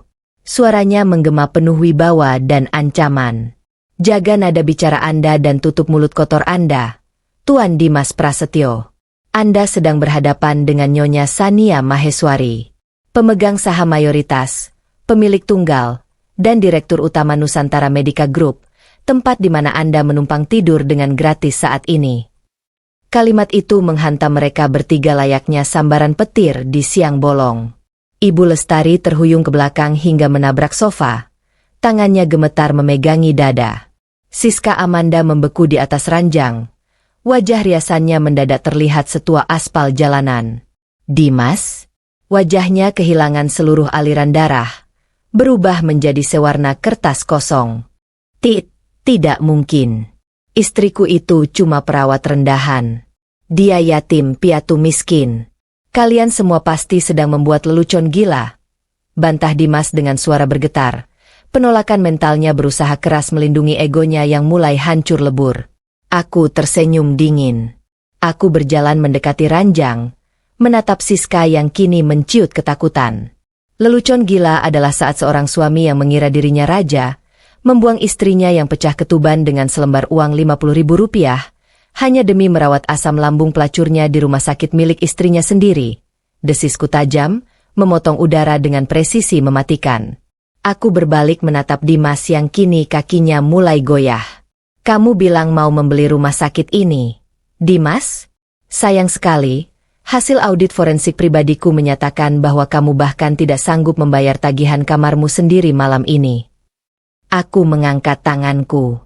Asisten pribadiku segera menyerahkan sebuah map kulit tebal kepadaku. Aku melemparkan map itu ke dada Dimas, membiarkannya jatuh berserakan di ujung kakinya. Itu adalah tagihan awalmu. Rp350 juta. Asuransimu resmi ditolak karena hak veto yang kugunakan semalam untuk membatalkan seluruh kontrak korporasimu dengan rumah sakitku. Mulai pagi ini, kamu resmi menjadi pengangguran hina tanpa pesangon. Dan dokumen pelepasan harta yang kamu tanda tangani dengan buta huruf semalam, itu adalah bukti pengesahan bahwa seluruh gajimu, bonusmu, dan aset rumah yang selama ini kalian tempati, mutlak berpindah tangan menjadi milik putriku. Ibu Lestari menjerit histeris. Bohong. Kau pasti memalsukan semuanya. Anakku kaya raya. Dia manajer. Kau iblis penipu. Iblis. Aku tertawa, tawa renyah yang membekukan darah mereka. Aku bukan iblis, Ibu Lestari. Aku hanyalah cermin dari keserakahan kalian. Bersiaplah, karena besok pagi, gugatan perdata atas pencucian uang dan penipuan manipulasi dana akan mendarat di mejamu. Aku akan melakukan likuidasi aset hingga tak tersisa satu sendok pun di rumahku yang kalian tinggali. Mata Dimas terbelalak ngeri. Napasnya tersengal seolah ia baru saja dilempar ke dasar samudra tanpa tabung oksigen. Ilusi kekuasaannya, portofolio palsunya, dan mimpinya akan capital gain telah runtuh menjadi puing-puing dalam hitungan detik. Mulai detik ini, sistem Blacklist Bay telah menyambut namamu dengan karpet merah. Dimas, bersenang-senanglah malam ini. Karena besok pagi, kalian akan diseret paksa dari rumah sakitku dan ditendang ke sebuah gubuk reot di pinggiran kota. Nikmati sisa hidup kalian sebagai gelandangan yang merangkak menghirup bau selokan. Aku memutar tubuhku dengan elegan, berjalan keluar dari ruangan itu tanpa menoleh lagi, membiarkan jeritan kepanikan dan tangisan histeris Dimas serta ibunya menjadi alunan simfoni paling merdu yang pernah mengiringi langkah kemenanganku. Aku berdiri dengan postur seorang ratu yang baru saja menaklukkan kerajaan musuh, menatap tajam ke arah tiga manusia yang kini gemetar ketakutan di atas ranjang suite VVIP milikku. Ilusi kekuasaan yang selama ini mereka banggakan telah hancur berkeping-keping, digantikan oleh teror absolut yang mencekik kerongkongan mereka tanpa ampun. Di luar pintu ganda yang terbuat dari kayu mahoni berukir dan masih dijaga ketat oleh 10 bodyguard berseragam hitamku, staf administrasi keuangan rumah sakit melangkah masuk membawa sebuah mesin EDC dan map berisi rincian tagihan medis. Ini adalah rincian biaya Anda sejauh ini, Tuan Dimas Prasetyo. Ucap staf administrasi keuangan itu dengan nada profesional yang sangat dingin dan mekanis, menyodorkan sebuah kertas cetak panjang yang penuh dengan deretan angka mematikan ke hadapan wajah suamiku yang memucat pasi seolah kehabisan darah. Total tagihan untuk Presidential Suite, tes diagnostik premium, dan layanan darurat yang Anda minta secara sepihak adalah 385 juta rupiah. 385 juta rupiah. Silakan selesaikan pembayarannya sekarang juga sebelum kami mengambil langkah hukum. Dimas menelan ludah dengan susah payah. Keringat dingin mengucur deras dari pelipisnya. Dengan tangan yang gemetar hebat, ia merogoh dompet kulitnya. Dompet yang ironisnya kubelikan sebagai hadiah ulang tahun menggunakan uang dari perusahaanku, dan mengeluarkan kartu asuransi kelas platinum serta kartu kredit korporatnya. Gesek asuransi ini. Ini asuransi kelas atas tanpa limit. Perusahaanku yang menanggungnya.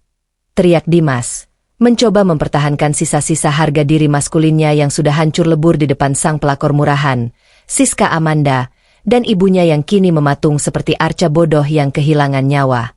Staf administrasi itu mengambil kartu tersebut, menggeseknya di celah mesin EDC dengan tenang.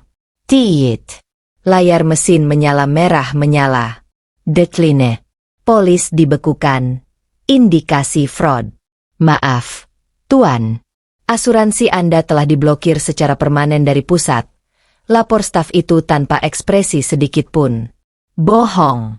Mesin kalian pasti rusak. Pakai kartu kredit utamaku ini. Limitnya lebih dari cukup untuk membayar ruangan ini. Dimas melempar kartu kredit berlogo emasnya ke atas nakas dengan sisa-sisa kepanikan arogan. Staf itu kembali menggesek kartu kedua ke dalam mesin. Tiit. Tiit. Layar kembali berkedip merah terang yang menyilaukan mata. Decline. Limit exceed. Account suspended. Aku tersenyum asimetris, melipat tanganku di depan dada dengan penuh superioritas yang tak terbantahkan. Mesinnya tidak rusak.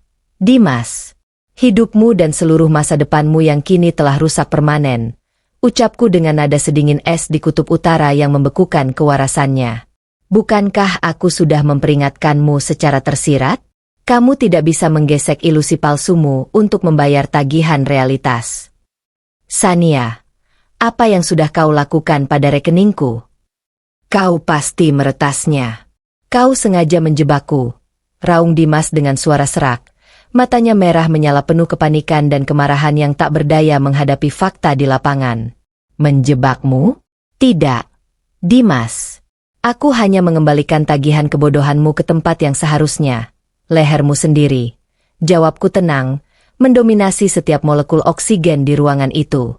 Melalui audit forensik yang tanpa celah, aku melacak setiap rupiah yang kau buang untuk selingkuhanmu. Semua barang bayi impor dari Prancis, stroller emas mawar, hingga makan malam mewah kalian, aku sengaja membiarkannya. Aku mengubah semua kemewahan itu menjadi tumpukan aset beracun yang berbunga ganda setiap 12 jam tanpa kalian sadari. Aku berjalan selangkah lebih dekat, menunduk menatap wajahnya dari atas tahta keagunganku. Sang eksekutor di dalam diriku menikmati setiap detik penderitaan di bola matanya. Dan karena kamu gagal melakukan pembayaran, sistem perbankan secara otomatis memicu autodebit dari sisa tabunganmu untuk membayar denda fiktifku. Saat ini, detik ini juga, nama Dimas Prasetyo telah resmi masuk ke dalam pusat data blacklist BI. Jangankan membeli rumah mewah seperti mimpimu, meminjam 100.000 dari bank paling kumuh pun kamu tidak akan pernah bisa lagi. Ibu Lestari yang sejak tadi terdiam karena syok, tiba-tiba menjerit histeris. Ia menunjuk wajahku dengan jari keriputnya yang gemetar tak terkendali. Kau wanita iblis. Kau sengaja memiskinkan anakku. Dimas itu manajer hebat. Besok dia akan dapat kontrak miliaran dari rumah sakit ini dan melunasi semuanya. Dia bukan pria lemah yang bisa kau injak-injak semaumu. Aku tertawa kecil. Tawa yang sangat renyah dan menusuk gendang telinga mereka. Kontrak miliaran? Oh, maksudmu kontrak pengadaan alat kesehatan dengan PT Bina Medica Persada. Aku mengangkat tanganku, dan asisten pribadiku langsung menyerahkan sebuah tablet layar sentuh. Aku menyodorkannya tepat ke hadapan wajah Dimas dan Ibu Lestari. Di layar itu terpampang jelas salinan surel resmi korporat dari Direktur Utama Nusantara Medica Group, aku sendiri. Aku telah menggunakan hak veto mutlak milikku untuk membatalkan seluruh kontrak eksklusif dengan perusahaanmu per jam 8 pagi tadi. Ucapku, mengeja setiap kata dengan presisi seorang algojo yang sedang mengayunkan kapak. Dan tebak apa respon CEO perusahaanmu yang kau banggakan itu? Dia baru saja mengirimkan surat pemutusan hubungan kerja tidak hormat untukmu 5 menit yang lalu.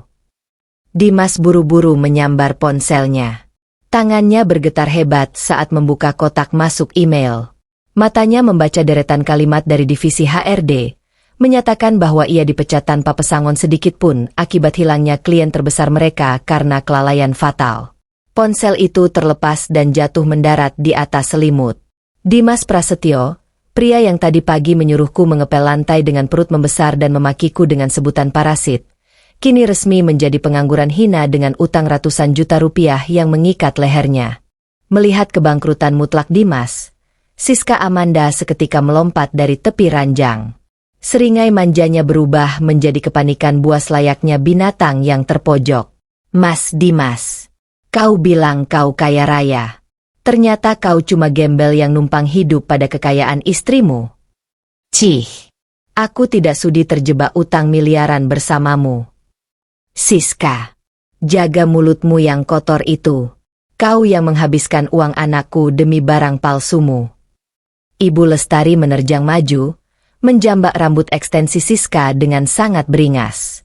Siska membalas dengan menampar pipi keriput mertuaku sekuat tenaga. Mereka berdua saling mencakar, menarik rambut, dan memaki kotor. Persis seperti sekumpulan lintah yang berebut setetes darah terakhir dari inang yang sudah mati membusuk.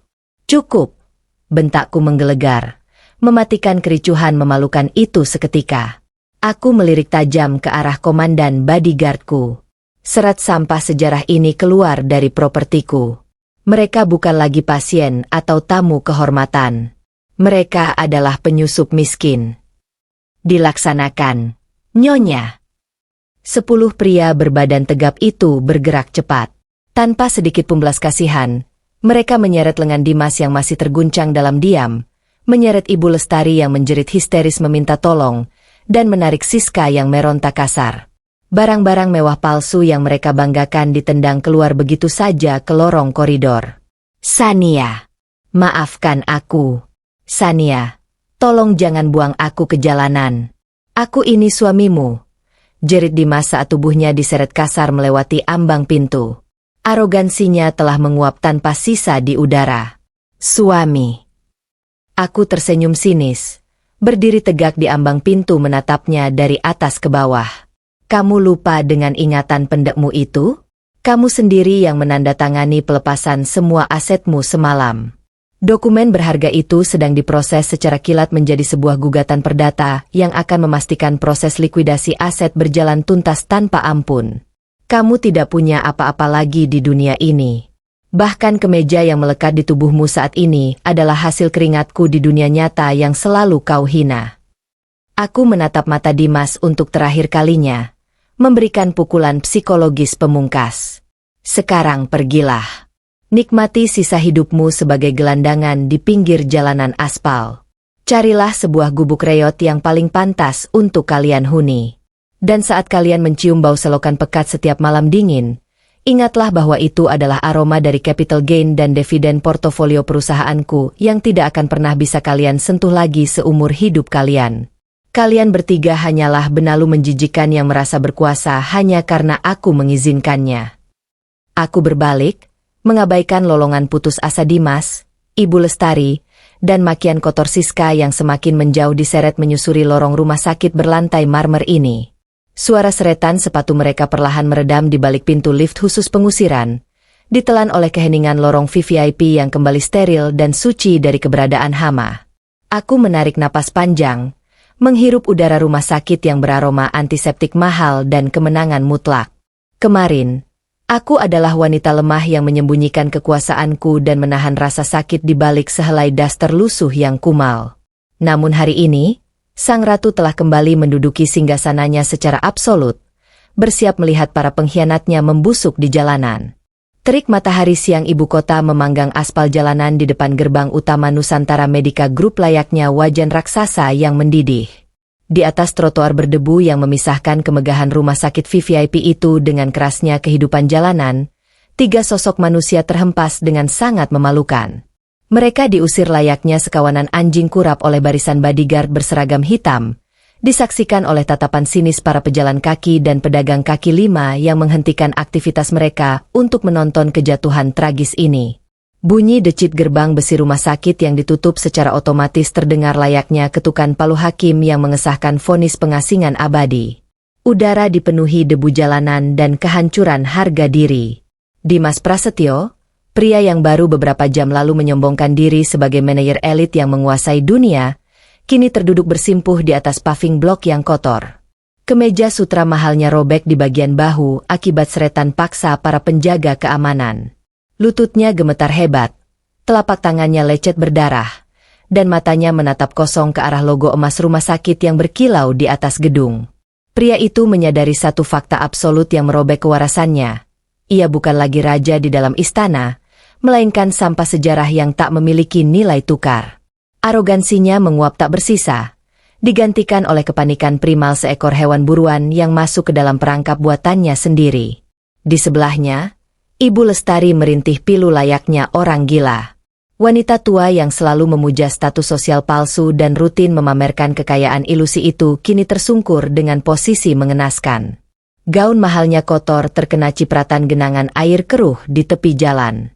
Rambut sanggulnya berantakan, dan perhiasan emas imitasi yang ia kenakan tampak kehilangan kilaunya di bawah sinar matahari yang kejam. Untuk pertama kalinya dalam hidupnya yang penuh kepura-puraan, hidung angkuhnya yang biasa menengadah menantang langit, kini dipaksa mencium bau selokan pekat yang menguap dari parit pembuangan tepat di bawah kakinya. Realitas memukul ubun-ubunnya dengan tongkat besi. Sementara itu, Siska Amanda, sang pelakor murahan yang menjadi katalis kebodohan Dimas, sedang sibuk memunguti barang-barang palsunya yang dilempar berserakan. Tas Hermes imitasi miliknya robek parah di bagian tali, memuntahkan lipstik murahan dan belasan struk paylater yang menunggak. Wajahnya luntur bercampur keringat dan air mata kemarahan. Tiba-tiba, ponsel Dimas bergetar hebat di saku celananya. Rentetan notifikasi kematian finansial membombardir penglihatannya. Saldo dari 3 rekening bank utamanya secara serempak menunjukkan angka 0 mutlak. Sistem algoritma perbankan yang dikendalikan Sania telah secara brutal mengeksekusi auto debit, menyedot habis setiap rupiah terakhir untuk membayar cicilan utang fiktif. Tak berselang lama, surel resmi melayang masuk. Sebuah gugatan perdata telah didaftarkan dan diproses kilat, membawa surat perintah likuidasi aset dari otoritas berwenang. Rumah mewah beserta isinya, mobil, hingga dana pensiunnya disita seketika. Mencekik lehernya, notifikasi otoritas jasa keuangan menyala. Status blacklist BI aktif, memblokir identitasnya dari segala bentuk transaksi finansial. Rumahku, mobilku, uang asuransiku semuanya hilang. Dimas meracau berulang-ulang, kedua tangannya menjambak rambutnya sendiri hingga rontok. Siska menerjang seperti anjing kelaparan. Ia merebut ponsel Dimas dengan kasar, membaca deretan notifikasi merah itu dengan mata terbelalak lebar. Seringai manjanya lenyap seketika, digantikan raut wajah monster rakus yang menyadari mangsanya tidak berdaging. "Kau bangkrut?" jerit Siska histeris membelah kebisingan klakson mobil. "Kau bilang kau kaya raya. Kau bilang istrimu itu cuma parasit miskin yang numpang hidup. Ternyata kau yang gembel.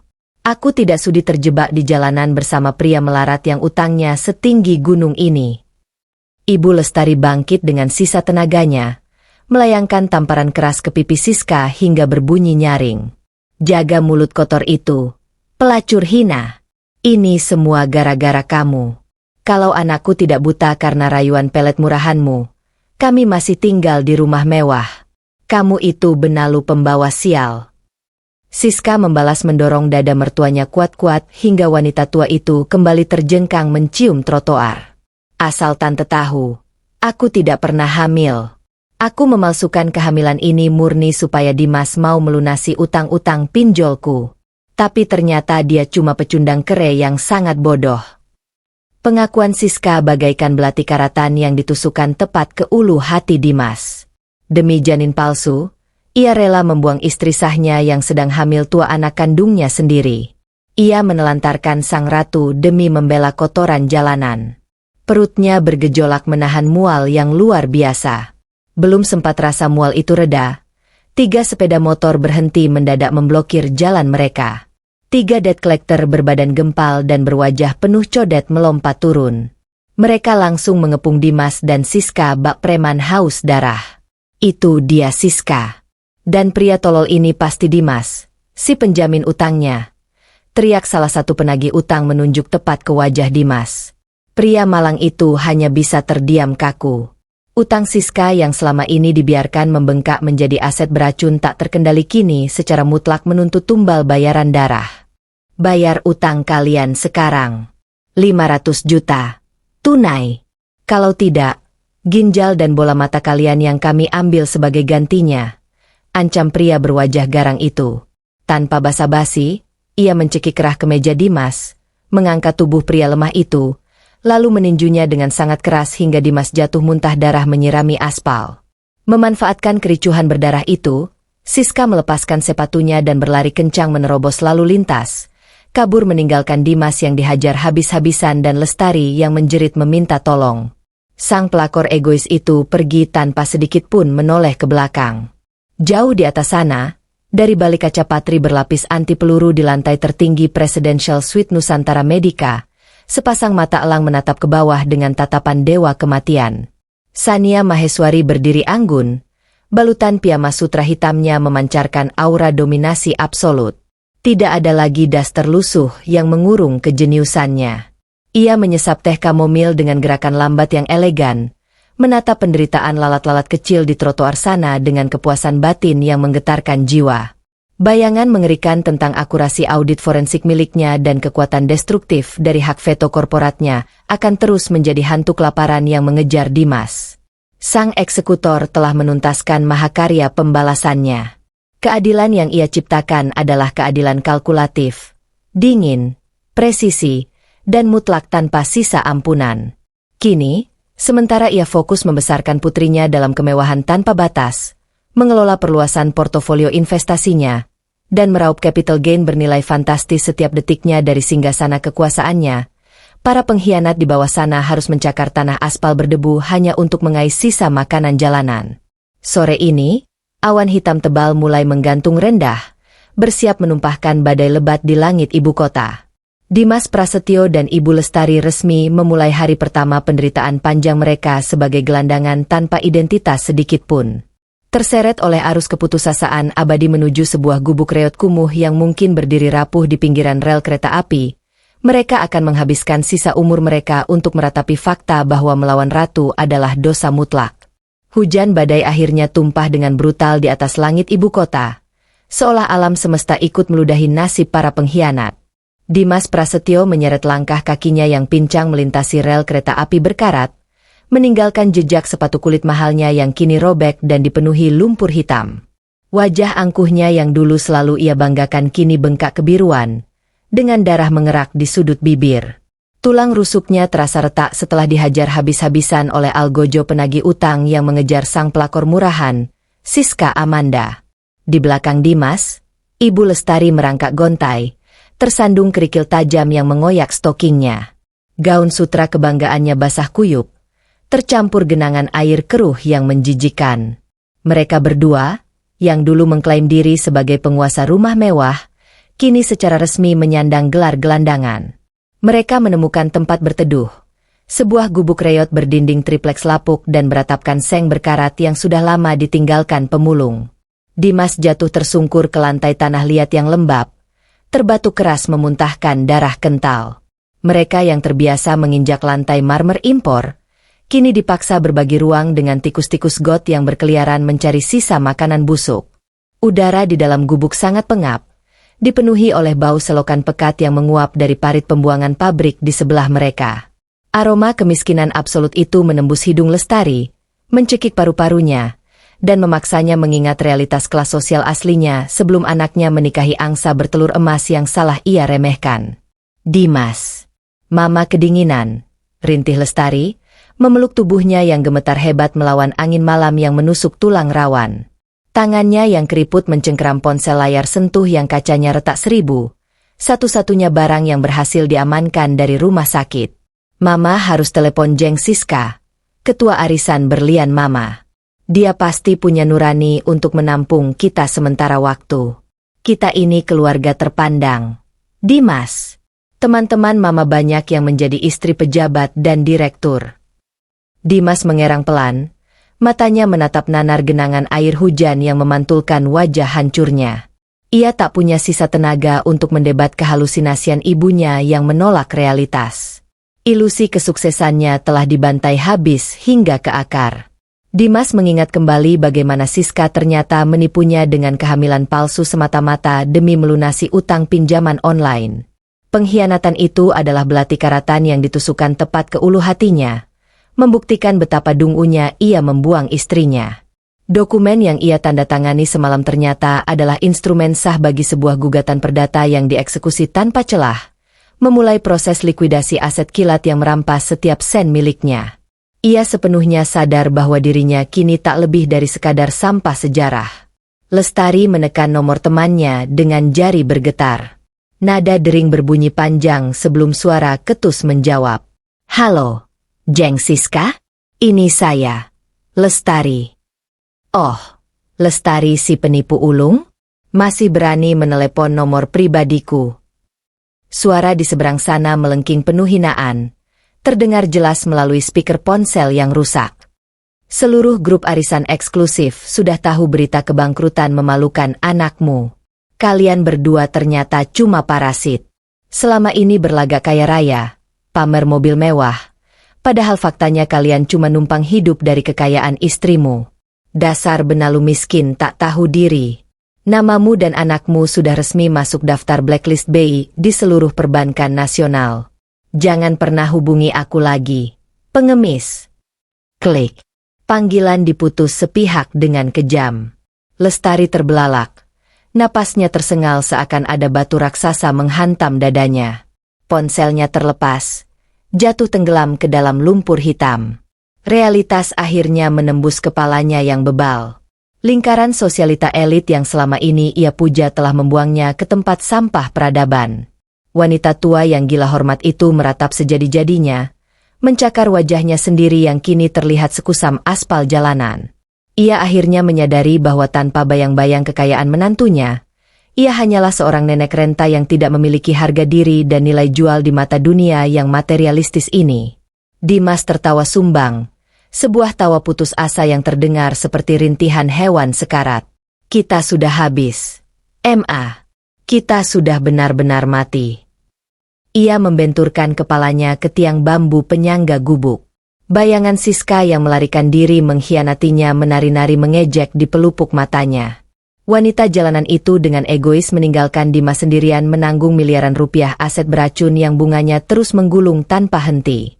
Setiap detik berlalu malam ini, mesin auto debit dari sistem bank memburu rekeningnya yang kosong melompong, menambah beban denda ke dalam liang lahat finansialnya yang sangat gelap dan tak berdasar. Sementara itu, di dimensi kemewahan yang tak akan pernah bisa dijangkau lagi oleh Dimas dan ibunya, Sania Maheswari duduk bersilang kaki di atas sofa kulit Chesterfield di dalam Presidential Suite Nusantara Medica. Ruangan luas itu terasa sangat hangat, diwarnai cahaya lampu kristal keemasan dan harum aromaterapi lavender kelas 1. Tidak ada lagi daster lusuh murahan yang membungkus tubuhnya. Sang ratu medis kini mengenakan robe sutra hitam legam berkualitas tinggi yang membelai kulitnya dengan sangat elegan. Dari kejauhan, melalui sudut pandang tak tersentuh layaknya mata dewa, sang eksekutor menatap layar tablet kristal cair di pangkuannya. Ia memantau laporan intelijen swasta dan pergerakan bursa saham dengan ketenangan yang mematikan. Keputusannya menggunakan hak veto mutlak pagi ini untuk menghancurkan kontrak PT Bina Medica Persada tidak hanya memecat mantan suaminya dengan tidak hormat, tetapi memicu kepanikan massal di pasar modal yang membuat saham perusahaan penyuplai itu anjlok tajam ke titik nadir paling dasar. Tepat di titik terendah itulah, Sania menginstruksikan tim pialang saham rahasianya untuk melakukan akuisisi mayoritas dengan harga diskon yang sangat tidak masuk akal. Sebuah manuver ekspansi bisnis yang kejam dan brilian. Dalam hitungan minggu, di bawah kendalinya, nilai saham itu diproyeksikan akan meroket tajam, memberikannya capital gain bernilai ratusan miliar rupiah. Sania berhasil mengonversi kehancuran rumah tangganya menjadi bahan bakar tak terbatas untuk menggelembungkan nilai portofolio investasinya. Ini bukan lagi sekadar pembalasan dendam emosional dari seorang istri yang disakiti. Ini adalah mahakarya seni finansial. Sania membuktikan bahwa kekuatan sejati tidak diukur dari seberapa keras menangis, melainkan dari seberapa presisi menggerakkan angka-angka mutlak untuk mencekik leher musuhnya. Laporan audit forensik penutupan aset Tuan Dimas Prasetyo sudah final. Nyonya besar. Suara asisten pribadi Sania memecah keheningan suite tersebut. Pria bersetelan rapi itu membungkuk hormat seraya menyerahkan dokumen tebal beralas beludru merah.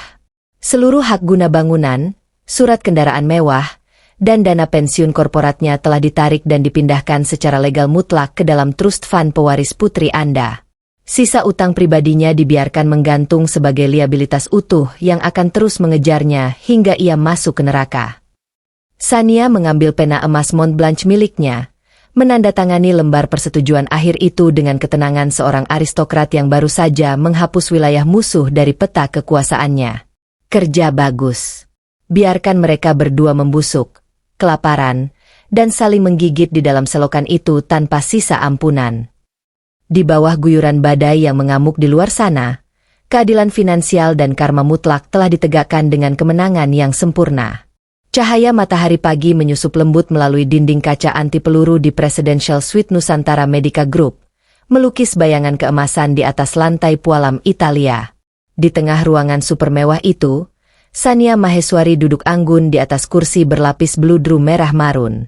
Tidak ada lagi jejak daster lusuh yang menutupi kebesarannya. Wanita itu kini mengenakan robe sutra putih gading yang mengalir sempurna menyelimuti tubuhnya. Di pelukannya, tertidur lelap seorang bayi perempuan yang baru saja lahir ke dunia dengan fasilitas paling eksklusif yang bisa dibeli oleh uang. Sang pewaris tunggal telah lahir, dan ia tidak akan pernah menghirup udara kemiskinan sedetik pun dalam hidupnya. Sania menatap wajah damai putrinya dengan kelembutan yang sangat kalkulatif. Bayi ini adalah satu-satunya manusia yang berhak atas mahkota kerajaannya. Di luar dinding kaca ini, Sania adalah sang eksekutor yang baru saja memusnahkan hama pengganggu dari kehidupannya dengan presisi seorang pembunuh bayaran tingkat elit.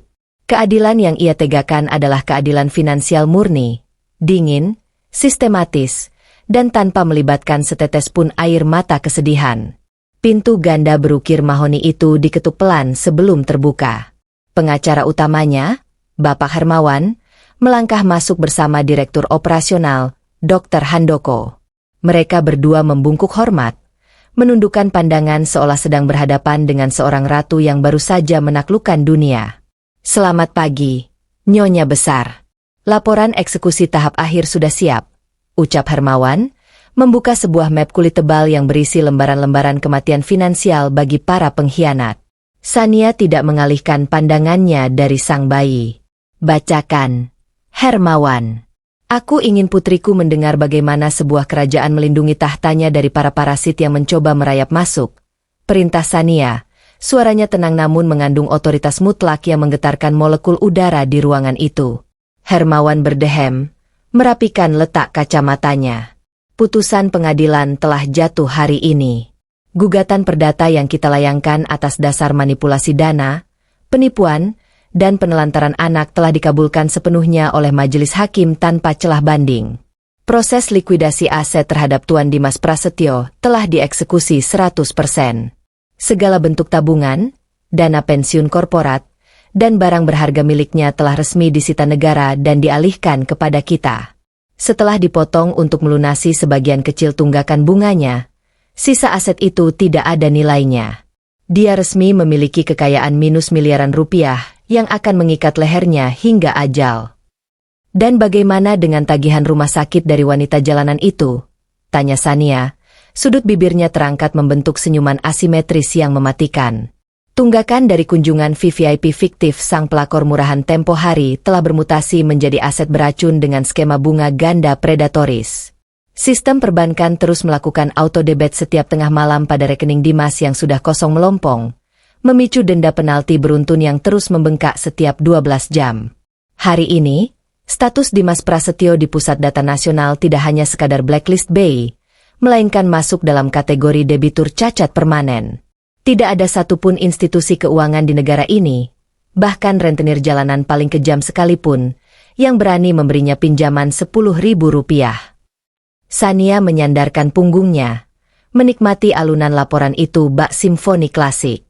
Semua berjalan persis seperti audit forensik yang ia rancang malam itu di balik pintu kamar sempitnya. Mantan suaminya yang dulu menyombongkan diri sebagai pria sukses dan menghina istrinya yang sedang hamil tua, kini telah diubahnya menjadi tumpukan daging tanpa nilai ekonomi. Lalu di mana mereka sekarang? Tanya Sania pelan. Dokter Handoko maju satu langkah, menyerahkan sebuah tablet kristal cair.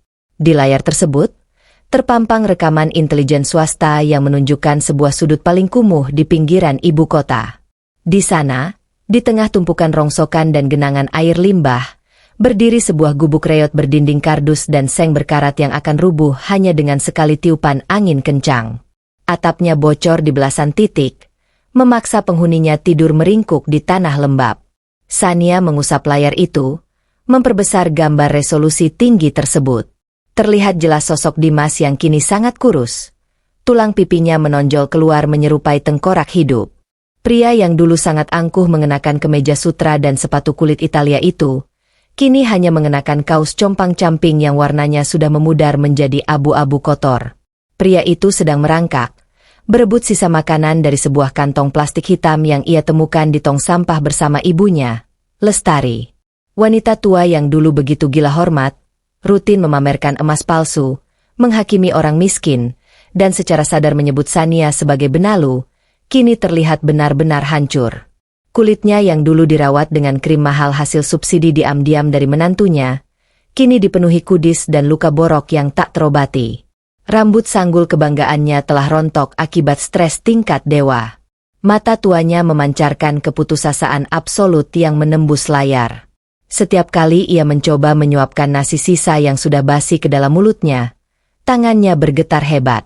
Mereka yang dulu terbiasa merendahkan orang lain karena merasa berhak numpang hidup di atas kekayaan Sania, kini harus berjuang mati-matian hanya untuk bertahan hidup sebagai gelandangan di bawah terik matahari dan dinginnya malam. Mereka dipaksa menghirup bau selokan yang pekat, mencium aroma busuk dari parit pembuangan pabrik kimia yang menjadi saksi bisu kejatuhan mereka dari langit menuju kerak neraka. Mantan ibu mertua Anda sempat mencoba menghubungi beberapa kenalan lamanya, para sosialita palsu di grup arisan elitnya, untuk meminjam uang, lapor Hermawan. Namun tidak ada satupun yang merespons. Reputasi mereka sudah benar-benar hancur lebur setelah kami menyebarkan salinan putusan pengadilan. Mereka kini tidak lebih dari sekadar sampah sejarah yang dihindari oleh semua orang, dibiarkan membusuk tanpa pertolongan. Biarkan saja, desis Sania dingin, matanya tak berkedip melihat penderitaan musuhnya. Mereka meremehkan wanita yang selama ini membayari napas mereka. Dimas berpikir dia bisa membangun kerajaan di atas keringatku.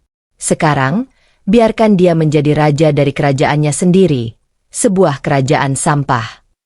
Sania mengembalikan tablet itu kepada Dokter Handoko. Ia tidak butuh melihat lebih lama lagi. Penderitaan mereka sudah menjadi fakta absolut yang terukur secara matematis. Keputusannya menggunakan hak veto untuk menghancurkan karir Dimas secara seketika, dan membiarkan mereka secara sukarela menggali kuburan utang sendiri, adalah strategi mahakarya yang tak akan pernah tertandingi. Kini, sembari musuh-musuhnya merangkak di tanah lumpur yang menjijikan, Sania mengarahkan fokusnya kembali ke masa depan kerajaannya. Berkat manuver akuisisi paksa terhadap perusahaan pemasok tempat Dimas bekerja dulu, nilai portofolio investasinya melonjak drastis hingga menyentuh angka triliunan.